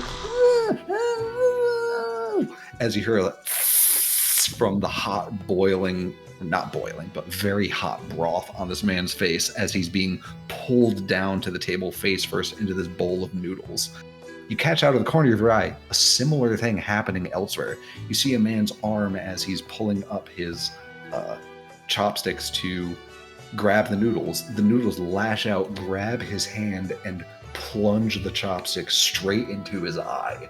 It seems the noodles themselves are lashing out of the bowls to grab at the people around here and force various injuries happening around. You guys notice stirring in the noodle bowls in front of you. What do you do? Okay. I'm I'm gonna gonna let it look ruin down my at my day. I'm gonna look down at my bowl, and I'm gonna Yeah. like try to sense any like spectral interference. Like, is something possessing these noodles? Sure. That sounds like an attune. That's my bag. Sounds like a tune. Let's do risky normal. Let's do risky Play us normal a effect. tune. Risky normal. Let's Yeah. see. Let's see what's up with the nudes. Hook me up with the nudes. That's 6. What's up Yeah. with these nudes? Yeah, you immediately put your hands over the bowl to like try and trap the noodles, and you attune to the ghost field. Immediately, you sense a very familiar signature on these. It is almost identical to what you could sense from those raw, unrefined electroplasm barrels that you guys transported just the other day, a few weeks ago. Something electroplasmic associated with Leviathan blood is going on with these noodles and the sauce they're in. Yeah, I'm going to physically grab Skav's hand to stop him from shoveling the noodles into his mouth. And I'm gonna go to the group like, we gotta stop eating these. These are tainted with Leviathan blood. I thought shit. they was tainted with Szechuan. It's apparently what a Leviathan tastes like, so that's interesting to know in the future. I haven't drank their blood before, so I didn't know that it does this. This stuff's That's how you tainted. got your powers. This stuff's tainted. People are like turn around. That guy's being strangled. He's being strangled by his noodles. Look at him go. Damn, that's Oh, crazy. he's fine. That's crazy. Anyway, he So- continues surfing. I'm gonna So snatch stop. the drop dig out of it and eat it. I would real like to quick. skirmish my noodles with my mouth. My mouth. Just You chew wrestle it him up. back. You want to trickle me? No, I'll eat you. I guess I'd get angry that my food's fighting back at me. And look for the nearest like unaffected server person. Yeah. So you see one of the guys who was like bringing a bowl. You see the noodles like sort of wavering up out of the bowls in his hands. He sees that as well, and he drops them on the ground, and he immediately runs back into like through a little door into the kitchen behind the counter. Look at everybody. Let's go follow that guy. Let's go. Yeah, I want to see where these came from. Yeah, perfect. All right, Skav, you lead Vanden Hicks into the back kitchen, and you charge through the door. There's various scared sort of like prep guys who sort of cringe out of the way of you, and you charge through into another back room with a locked door on it. You guys, so there's some room that all the guys are shied away, but they all, before they sort of like cringed away from you, you noticed all of them sort of looked to this back room and then hid their eyes. So you know something's going on back here, but the door is locked. You try the door. Vond, there's a locked door in front of you. No, there isn't. No, That's there just Door isn't. door. Ask it firmly yet politely Door. to open. Yeah, firmly. Yeah, do the firmly yet politely. Firmly technique. grasp it. I want to get my daily carry explosives and try to blow the door open. Perfect. We established actually you through your Yeah, we designed an acid injection door destroyer. yes, you designed and like an acid injection, like basically lock dissolver. I don't know if you've done a long-term project to build any of them, but I'm just gonna say you have one free to use. And then previous uses, you're gonna have to make sure you build one as a long-term project to use it again. But I'm gonna say you have one ready to go. It's just a prototype. Everybody stand back. Yeah. So is that gonna be a wreck or a tinker? Is there a- I'm going to say it is, in this case, a wreck, because you were destroying the lock. And I'm gonna Yeah, give wreck you experience. one extra die for this. Plus 1D. Yeah, get the old skeleton key out. Yeah. It works on every lock. It's so weird. Yeah. Can a risky standard +1 go? Okay. Okay. Nice. Nice. Partially. All right. Let's. This is great. Oh, the hot issues we gave it? Noxious fumes and consumable? Yes, I'm going to create a consequence for you. Ooh. Thanks for telling us, by the way. Thanks for the Yeah. warning. Yeah. Well, because it's about to Application show up on occurs. the screen, so. Shit's about to be fucked. All right. You slap this little mechanism right above the lock, and you like pull a pin out of it. The little thing on the back, on the like bottom side of it, a little door opens up. Actually, no. It's got like two little ampoules sticking out the top of it. One is like green, one's red. It's like a You two-part pull the epoxy. pin. Yeah, you pull the pin, and both the ampoules drain. And then after a couple seconds, you hear coming out of it, and a little bottom thing opens, and it starts dribbling out onto the lock, and it just dissolves the lock as it drips down onto it. And eventually you guys can pull open the door, but not before you hear shouts coming from the room that you just left saying, "Oh my god, they're all crawling together!" Oh, The a hunter living from Halo. noodles. But the door is now open. You guys go in? Okay, so there's a noodle monstrosity forming itself in the other room. Quite possibly. We don't know. You have heard shouts indicating as such. I run in fine. through the Open the door. wreckage. Yeah. Open the you door. We'll guys- see if we you have to guys deal with that. bust open the door into the back. What you are confronted by is a terrified man with a cleaver in hand who turns to you, very scared. He has a little name tag on his apron that says Briscoe. This is Briscoe of Briscoe's Noodle Place. Hey, Briscoe. Yeah. What's up? Behind him is a table with a variety of leather straps tied onto it, tying down a seething, writhing tentacle that has a sliced off end on one side and like a tip on the other. This tentacle is just bluish, purplish flesh. There are suction cups. There are suction cups with eyes in the middle of them. There are eyes with teeth on the eyelids. It is a grotesque manifestation of chaotic biology thrashing and writhing against the table. I've there seen this are- before. Yes, there are some Oh, you haven't? syringes plunged into it with some of them are like half pulled out, going to little tubes into a bucket nearby. There is glowing, like pearlescent liquid in them. And both Skav and Hicks, both of you coming from the Dagger Isles, especially Hicks, you recognize this. This is a piece of a Leviathan. This is the chaotic, raw, unbridled mutation, cancerous life energy that is these Leviathans. The blood drawn from them itself as a liquid crawls and squirms, and if it gets on your skin, you can feel it moving. It is just so alive and energetic. And this liquid is being So drawn- alive, guys. Yeah. And this liquid is being drawn out of this thrashing piece of a tentacle and piped into some pots where it's being boiled and distilled. You can see some like stages of distillation going on, funneling into what looks like a sort of it's not being stirred currently, but it has a large wooden spoon in it, the ink black sauce that the noodles were probably steeped in. And you see Briscoe cowering next to, he flinches every time the tentacle thrashes next to him as he looks at you guys terrified. Hey, Oh, these aren't Briscoe. noodles. It's an imposter. I think your noodles are a little undercooked. What? Hey, I was just trying to make a tasty product. Listen, I came to this totally legitimately, and hey, Who can blame me? It's addictive. People like it. It squirms on your palate or whatever. People say it's spicy.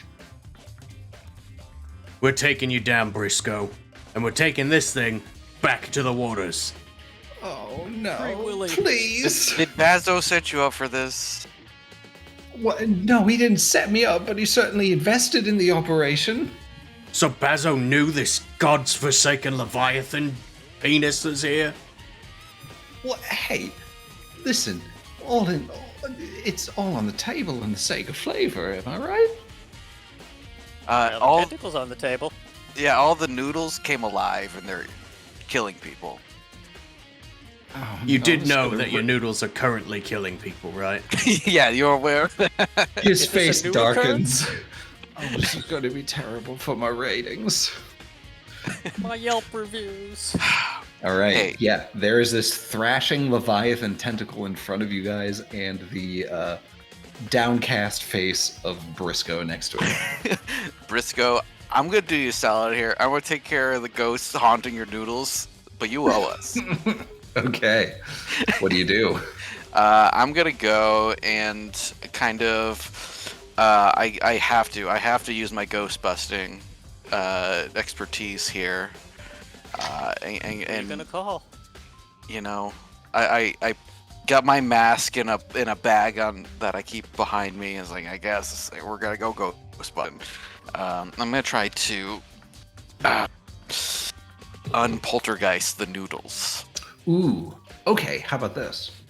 I will say you can do a tune roll that will set up for a prowess roll to like kill this tentacle of Leviathan. You will basically like neutralize all the spirit realm energies in it so that Okay, it can sure. actually be killed.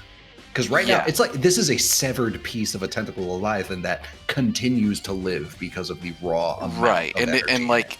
just it's like it's still controlling its blood essentially that's nearby. Yeah. You need to like sever that connection, basically like disrupt the energetic field around it, which you can do, and then Right. the next person will be able to then kill it with or the next people will be able to kill it with some prowess Yeah, rolls, this probably. will harken back to when I was on Leviathan Hunters. Yes, exactly. For sure. Oh, I love so that show. I'll leave it nice and exposed, and then I'll kind of direct whoever wants to do a finishing blow on it. But I'd I'll, like to I'll do, try. I'll run a tune roll. Yeah, and then you know what? I'll push myself too, just to show off. Nice. So this will be a tune +1. And what are we saying here? I'm going to Position say effect. this is, we will call this desperate and standard effect. So you can either push yourself for an extra dice or for increased effect. Okay, I suppose. And you will take an experience in Resolve because you're attuning. Great. Alrighty, let's roll. Okay. Scrape by Nice. that one. Okay. I'm gonna. So what you do is you're like, all right, step back, guys. You actually stick one hand into the pot of like Leviathan blood that's being refined into the sauce, and then you stick another hand onto the tentacle quick, and you stand yourself as a barrier between the two, breaking the connection between the Leviathan blood and the tentacle itself, Yeah, kinda severing maintain it, Yeah. standing as a barrier, and you hear shouts from the other side. Hey, they're still moving! Wait, the noodles are noodles again? And yes. Oh, And you know that should the Leviathan tentacle die at this point, the noodles themselves will also die. 'Cause Yeah. you have blocked the connection between the two. All right, I'm containing it. All right, hold it there. Smash it. I'm Yeah. gonna use my loadout. We'll use our Bravo's rigging to take out a fine heavy weapon. Nice. Mhm. I forget The once best again use what for that. fine does. I'm glad we have that to give you something big. And then I guess I'm gonna try and skirmish. I suppose, I'm trying to think of like a bladed object that would be a normal thing to have Can lying you just around. have a glaive or something? just Cane just sword. have a glaive. Just have a glaive, dude. Well, I don't know what to tell you. Why don't you use that instead of the crowbar? Well, I like the crowbar. How about you have one of those like gardening saws that folds up? I'm Yeah. gonna pull You out just like sharpen something, a tool. I'm gonna open my Mary Poppins suitcase and pull out like a kraken hunting spear that I just had lying around. Yeah, I mean, since we're you're at from the docks, Dagger you know, Isles. figured might be useful, you know. But yes, Yeah. I am from the Dagger Isles, and I'm used to hunting this stuff. And I perhaps sensed that there was Leviathan on the horizon. So Yeah. anyway, I pull out my heavy spear and stab a Rooney. Love it. So You what are is- going to what does this either setup get me? +1 die or increased effect. Let's just double check. I know you certainly can get increased effect as an option. Teamwork. Let's double check. Setup.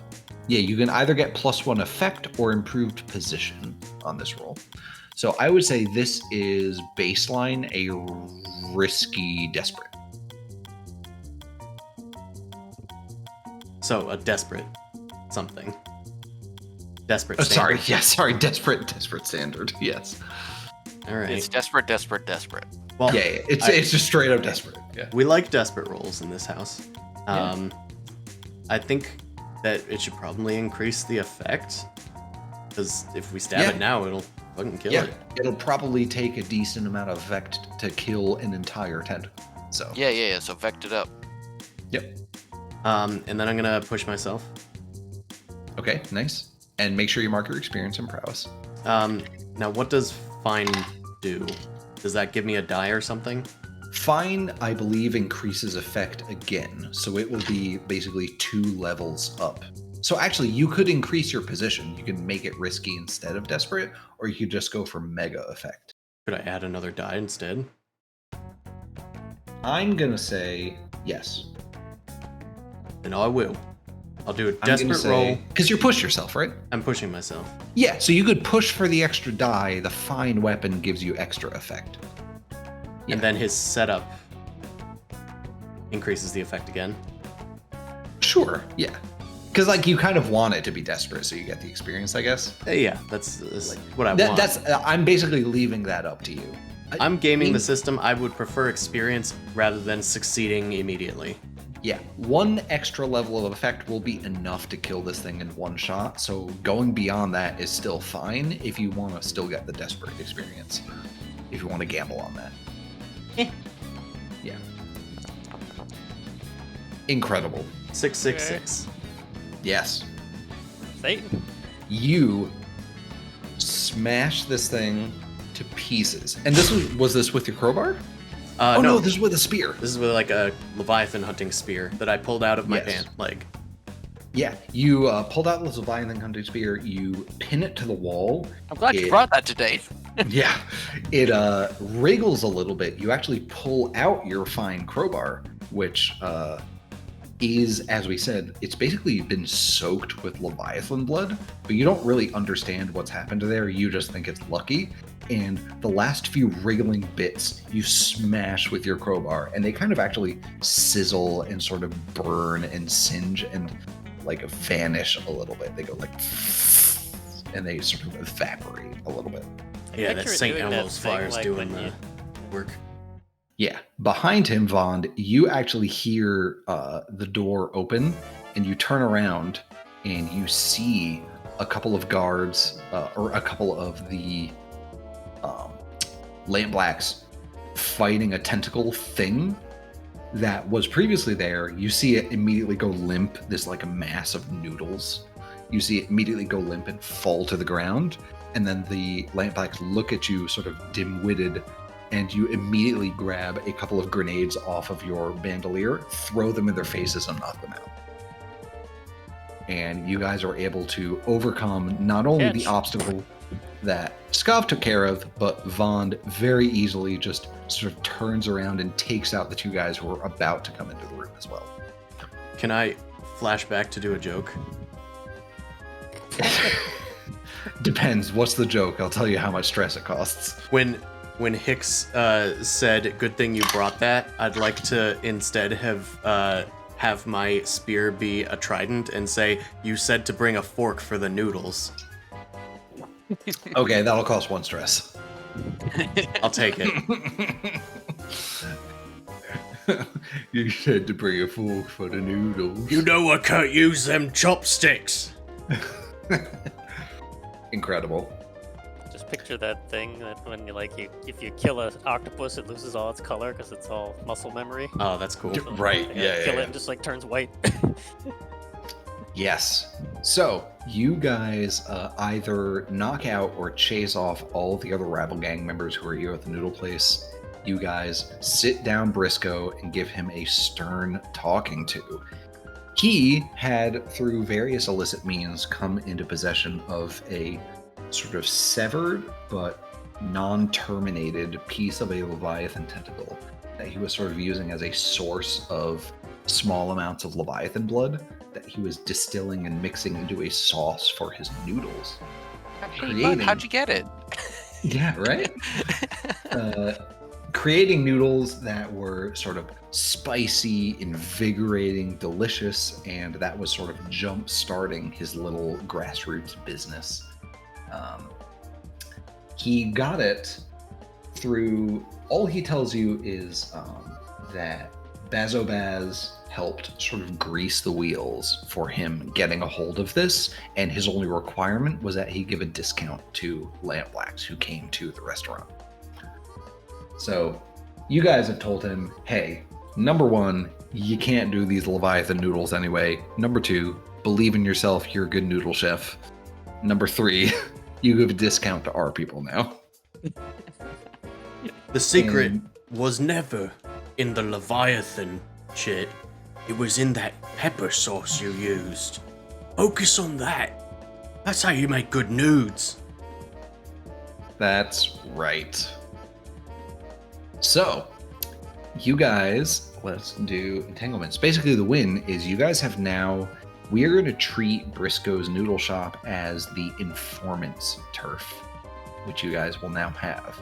So you get +1 die on gathering info for scores. Nice. Hell yeah. Our Yeah. noodle informants. We got the noodles on it. So whenever we gather information, we're getting the nudes on them. Yeah. And we will say that for now, let's go to just the general rules for finishing heists. I think you'll get a little bit of coin because right off the bat, you guys will be able to skim a little coin off the top of this business occurring. Let's say we'll give you 2 coin. We'll give you 2. 2 coin. Yeah. Modest. Not a ton.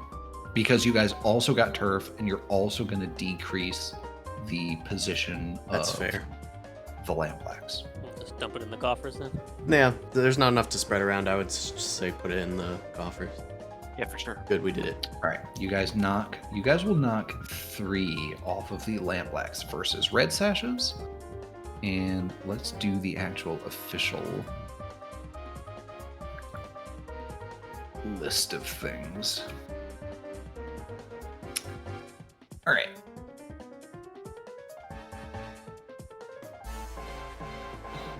What am I looking for? Goodness gracious. Great balls of Consequences. fire. I know I had it. Get arrested for blowing up the noodle bar. go through the whole list of things before I do consequences. I swear I had it somewhere. Okay. 2 rep by default. If the target of the score is higher tier, you guys are now the same tier as the lampblacks, No. who I will consider the enemies. So you guys get 2 rep. Baseline 2 rep. Reppin'. Yeah. Yep, baseline 2 rep. People know you took over Briscoe's. So yeah, we'll give you 2 rep. All right, taken care of. Let's do heat. How much heat do you guys get? I would say this is only 2 heat. A contained standard exposure. Something went down, but it was only at a noodle shop. So I'll give you guys 2 heat. So I will give you guys 2 heat for it. It depends how popular the noodle shop is. That could be a big shakeup. That could be a big thing. All right, and then let's roll entanglements. Let's use the little macro. Okay. What's this? Ooh. Oh, yeah, this is great. This will set up great for the season finale. Sounds great. Let's do this. All right. Show of force. As you guys have finished the score, you've sort of negotiated the new deal with Briscoe's Noodle Place, and you've made your way back to the bar. A group of crows comes and shows up at the bar. They're standing, they are armed to the teeth. There's like a group of 10 of them. They have guns, they have knives, they have blades of all sorts. But they are just standing outside of the bar, waiting for you guys to open the door. One of you guys goes and opens it cautiously. And then one of them at the front, you can't really tell who it is through the beaked mask. They just sort of huck a small package out to you, and it lands, sort of skids across the cobblestones and lands in front of your feet. And they wait until, let's see, who is it? Who would do this? Let's say Hicks. Hicks, you're the one who opened the door. They wait until you kneel down and open it. And you open up the package. And in it is a cluster of crow's feathers tied together with black string and a letter. And the letter says, in no uncertain terms, consider this a formal declaration of war. Hostilities will not end until either we are eliminated or you are. Most cordial regards. Great. I look at it. I look up at them. Yeah. I look back at everybody behind me. I will just kind of summon a little bit of lightning to spark it on fire, and throw it down in front of them. See you boys soon. I'll go back into the bar. Nice. Yeah. To be truthful, I am technically giving you guys an option. You can either give up a claim to the crows or go to war with them. I assume you want to go to war with the crows. Let's go to war with the crows. Hell yeah. Can we please go to war with the crows? I love it. Can we please do a wall? Go down swinging. Go down Please, swinging. Yeah, Have a you, wall, please? You look at the letter, you look at them, you hold it up, you hold it up in your left hand, you open your right hand, and you wiggle your fingers and slight arcs of electricity arc out to the letter in your left hand and ignite it. And you can see in the crowd of like 15 crows all wielding guns looking at your bar in the front, you see them grip the barrel a little tighter. You see their fingers itch on the triggers. And then the one at the front holds up his hand and then he points to the side. And they all move off to the side and they move away. And they abandon and they leave your bar as it is for the time being. They But- are so dramatic. You guys are now at war with the crows, which I think affects your downtime activities. I think you only get I feel one. like that's gonna affect. I us think a you little bit. only get one downtime activity while you're at war. While at Nice. war. Yeah. Because you basically have to spend the rest of the time managing the war. The war effort. All right, cohorts. We need each of you at all of our posts at all times. Us four, we're gonna have to split up.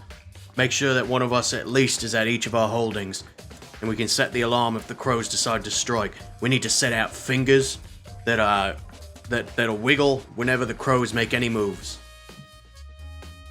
Yes. The faction will go out of its way to hurt you, even if it's not in their best interest to do so. They expect you to do the same and take precautions against you. When you're at war with any number of factions, your crew suffers +1 heat from scores. You temporarily lose 1 hold, but you can't drop tiers, so you're still just at weak tier 2.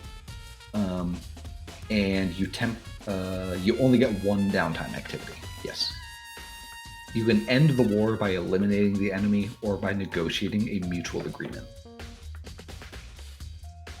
And we'll see what happens next session, potentially during the season finale, regarding this war.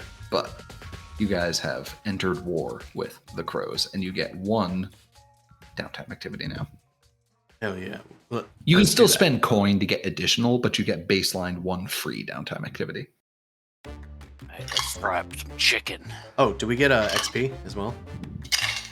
Yes, let's give you guys XP. Let's see. I think Hicks, you definitely get an XP for solving things with Supernatural. Scav, you get an XP. Did my heritage come into play as a I'm gonna say so. Yeah, you get 2. Dagger Isles Tridentman? Yeah, Spear and Trident, Well, you I guess definitely for get both 2. of us, I believe. I would say you get 2 Hicks. And Vond, even though it came as the result of someone else's roll, I'll still give you an XP because you resolved an obstacle by like throwing some grenades at people. Gonna put up the door. Yeah. Right. Oh yeah, right, yeah. Well, Oh, I guess. 100%. No, you melted the door. You absolutely get Fucking XP. dead door. Yeah, Yeah. I forgot to mark my desperate down. Test It was a was complete success. skirmish, so it's in prowess. That's correct. Yep. All right. So my wreck was a prowess too, so this prowess XP, right? That's correct. Yeah, it was a desperate wreck. I'm gonna put 2 into my playbook, I guess. Cool. Yeah, spend your EXP as you like, and then downtime activities, all the usual options, but you only get 1 for free. Any additional, you have to still spend coin for. Let's look at downtime. All right. I got one of these. Yeah, your guys' heat is now back up to 6, I think. Yes. It's a resource. Yeah. But like again, like probably each cycle only 1 person has to reduce heat, so like whoever reduced heat damn. last time probably doesn't have to do it again. Nice. -6 stress. Why did- Oh, wait, you overindulged. Yeah, I fucking blew myself up. Oh, You blew yourself nice. up. Uh-oh. You only had 2 stress and then you indulged? No, he had 4. Oh, Yeah, you I had have 4. So, 5, and you rolled a actually, 6. 5 is still Yeah. pretty Over- good by to 1. like do it. Oh, yeah. 5 is still a good choice. That was just a very unlucky roll. All right, so let's just go quick to the reference. It's traumatized or something. No, it's not that bad. You make a bad call because of your vice. What do? You can either attract trouble, select or roll an additional entanglement. You can brag about your exploits. You gain 2 heat. You can get lost. You play a different character until this one returns from their bender.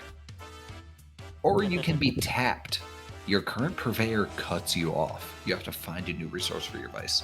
So you pick one of those 4. They're in the player guide in the last page. Let me know which one you pick, and we'll figure it out. All right. Okay, we're not fully heated yet, right? We could add 2 more. I don't know about lost. It's track trouble. What are entanglements again? That's another thing like just happened, right? Yeah, that's like the thing where you went to war with a faction. It Start is another war. yeah. I'm thinking. It is it is worse the higher your wanted level and heat are. So right now you guys are at wanted level. No, I think entanglements are worse the higher your heat is. So you guys are at heat 6, so your entanglements are pretty bad right now. So you might not want to go for the extra entanglement roll. Can make it heat +2 or find a new source. I feel like Vaughn's kind of a braggart. Okay. Yeah. Yeah. I think it's gonna have to be a brag for this one. Sweet. All right. 2 more heat. Hey, we don't care about wanted levels. We're bravos. Come on, we started right. a war. Let's go. You guys All in on smash. the brown one. Okay. Oh yeah, you know what? Actually, off on the side, I am going to give you guys 2 more crew XP for these last 2 jobs because they both involved some amount of like destruction. Crew XP. I totally forgot about crew XP during downtime, but Oh, these right. last 2 jobs you guys just did both involved some amount of like There was definitely successful battling, battles. smashing. Not many like, abilities yet. yeah. So Extortion. Yeah. I think I know what I'm gonna do for my downtime activities. all right, You're 1. I'm doing 2. you're gonna pay the one. You're paying the 1. Hey. Yeah, I got ideas. So, my initial 1 for free. I'm going to try and, I guess, acquire an asset to help Okay. us deal with the war effort. Okay. I don't know if this is how this is gonna work. With the war? So, one of my dangerous friends is Mercy, who's a cold killer. Ooh. I'm thinking maybe they can put some squeeze on the crows, and I'm wondering if like maybe acquiring the asset will determine what tier they are. That's correct. That's exactly what acquiring an asset does. Okay, so we'll figure out what tier they are by whatever roll I do. Yes. So let's go back to quick reference, downtime activities. Yes. So you will roll the crew's tier, and the result indicates the quality of the asset, and you can pay coin to bump the result beyond what you roll. All right. And then the tier will determine what, like how many dice they roll, how many dice are rolled when you use them to do something. All right. So I'm gonna do crew tier 2, fire Yep. asset, Yep. number of dice. Oh, is it gonna apply if I put in the crew tier in the simple roll? Yeah, I think so. We can test it, but I think what happens is if you do acquire asset and you put in crew tier 2, it will roll 2 dice Okay. and give you the like acquire asset result. We can of course double check that. Good, great. Okay. They're a cold killer. They Why have not? killed 2 puppies. Well, no, you have through this cold killer, you have acquired a connection to a tier 1 assassin, basically. They're not the one. They're But you could connected spend me. 2. Yeah, you could spend 2 coins to acquire a tier 2 assassin. But yeah, you have acquired a tier 1 assassin, All right. which is not nothing. Basic. It's not ass nothing. assassin. It's at least I guess it's an extra die if we make a move against them or something. I don't know. Yeah. Right. Something. Basically, this would be like a if you chose to use a downtime activity to like assassinate like crow leadership, you could say, "Hey, I'm going to use our tier 1 assassin contact, and I will roll 1 dice for this." All right. In my second one, I'm going to pull from the Midnight Encore's stash because I think I can win at this next fight. So I'll be able to pay it back immediately, I promise. You're debt to our stash, man. You have no money, too. I don't. He's All heading right. for that die in a gutter strat, I think. Yeah, we'll All get right. there. All right, you have come into contact with Alana Brackus, who is a tier 1 assassin. Oh yeah, Alana. Okay. We need you to I want Alana to kill some crows. Alana To kill a kills lot some of crows.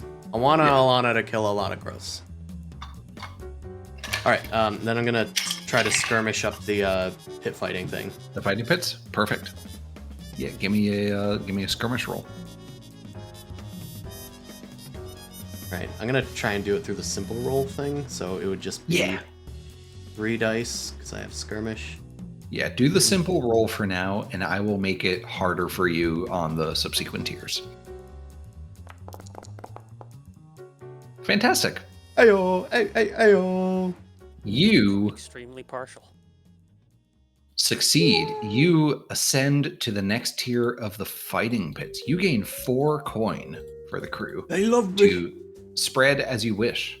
And you even get into the slightly favorable portion of the bottom rankings of the fighting pits. Oh yeah. Now, in this 6th segment here, you will stand to potentially gain 8 coin if you fill it up, but rolls of 1 through 3 will actually backtrack you on this clock. Yeah, so it can go down now. Yeah. All right. But 4s, 5s, and 6s will progress you. So, that was 4 coin, you said? Yes, you gain 4 coin for the crew. I put 2 back into the crew, so I took 1, and now we have even more. I've replaced what I took so far. Yep. At least one of them. But we can't fit anymore, so I won't repay that one. This one is going to be invested. Could I possibly boost up the tier of that assassin? Yeah, we can make her another tier up. Sure. We can say you did the fighting pits first and then did the assassin acquisition. Sure. I will go down to 0 coin then. Okay. I'm desperate. You have now a tier 2 assassin in your guys' employ. They had a sibling that's in the same line of work. Yeah. Nice. Fantastic. Nice. All right. So we're pretty much at the end of the night at this point, I think, right? Yeah, I mean, Yeah. I don't think me or Matt have done anything for the downtime, but Oh yeah, no, I I'm used sorry. that one I on just figured you guys would be overindulging. doing it in your downtime, but oh yeah, Vond, he satisfied his vice, he overindulged, he gained heat. I think you are the only one who have a downtime activity left. yes. I was also thinking of contacting my main man Skurlock and see if he can hook me up for a war, if he's down for that. Ooh. Okay. Spicy. Oh, this is interesting. If he could lend me, and like in any way possible that he has available. Why don't you make I will call this consort. It doesn't matter what you say. It's gonna be Any take the social role lower. is bad. It's gonna be take the lower. I'll tell you that Yeah. much. Okay. Yeah, let's do consort. You will reach out to Skurlock and ask him if he can help you in any way with this war. Okay, so that's gonna be a bad one. So, is there a way I can make that better? If Pray. someone helps you out, I'll help. let's I will say this. Allie's not here, so I can basically do whatever I want with her character. That's how it works. I can yeah. say she I'm can God. help you. She can take a stress. And If she's fine on stress, yeah. yeah, she's fine on stress. She'll only go up to 4 with this. Okay. She can take a stress to help you, and even though you have a direct connection to Skurlock because Yeah. you have done some work for him before. Mm-hmm. Go way They has adjacent connections to him because he is actually it's not, nobody really talks about it openly, but he has some interest in the occult. And the specific research that got Vey kicked out of the academy was her delving into occult and the arcane. So she can leverage that connection to help you sort of get a little more pull with Skurlock. As a little bit of background, Lord Skurlock is one of the members of the High Council of Duskfall, which is a group of I don't know, maybe like 10 or 12 people who are sort of the parliament of Duskfall. So he can help get rid of some of the nasty gangs around. Potentially. He is one of the, astronomically rich nobles who is able to buy their way onto the parliament of the city. The other thing to note about Skurlock is nobody has physically seen him in decades. He only operates through concierges and contacts. In fact, Hicks, the only person you have ever spoken to with regards to Skurlock is Arvis Danville, who is, if we remember back to Icewind Dale, he is a very Jeeves-like figure. He is sort of a butlery guy, gaunt, pale skin, gray hair, very terse, short with his words.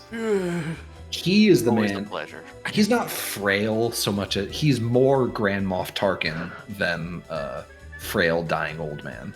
Yeah. But he is the only person who you have ever interfaced with. Like, who have you ever interfaced with in regards to Skurlock? Just to paint the context a little bit. So maybe you and Vey together use a little bit of that academic pull and your research to reach out to Skurlock and ask if he can help at all with this war. And we will see what that result is. All right. So position effect. Position effect don't matter. You're just going to roll 1+1 die than you normally would. So this is a what do you say, consort? So you have nothing in consort. So just do 1 die consort. Okay. And this will set up. All right. We got 4. Partial success. It's okay. All right. What I will do is I will use this to inform the start of next session. Great. Yeah. I'm sure he wants something. So. Yes. He has some amount of vested interest in your crew and what you guys are doing, such that he may be interested in you guys coming out on top of this war between you and the We're an Crows. investment. Yeah. Basically what happens is you wrote a letter, you reached out to contact Arvis Danville, you handed the letter off 1v1 to him, and Well, I started writing the letter, and then Vey had to help me. Actually, Yes. Yes. Translate this from pirate speak for me.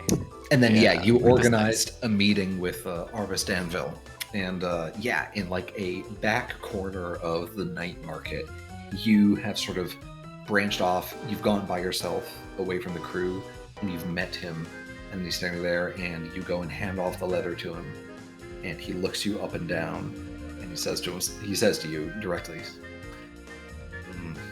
I don't understand why Lord Skurlock has such faith in...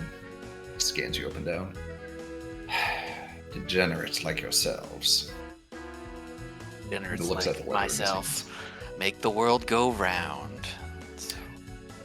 I suppose that's true in a city like this. Very well. I'll get this to Lord Skurlock, and if he has any response, I'll make sure to forward it to your... What was it? The Sound Garden? Yes. Looking forward to it. Always a pleasure. Very well. I need to move. I can't be seen with people like you. And he immediately sort of rushes. He pulls a hood over and rushes off to the side. I have to go wash my hands. Yes.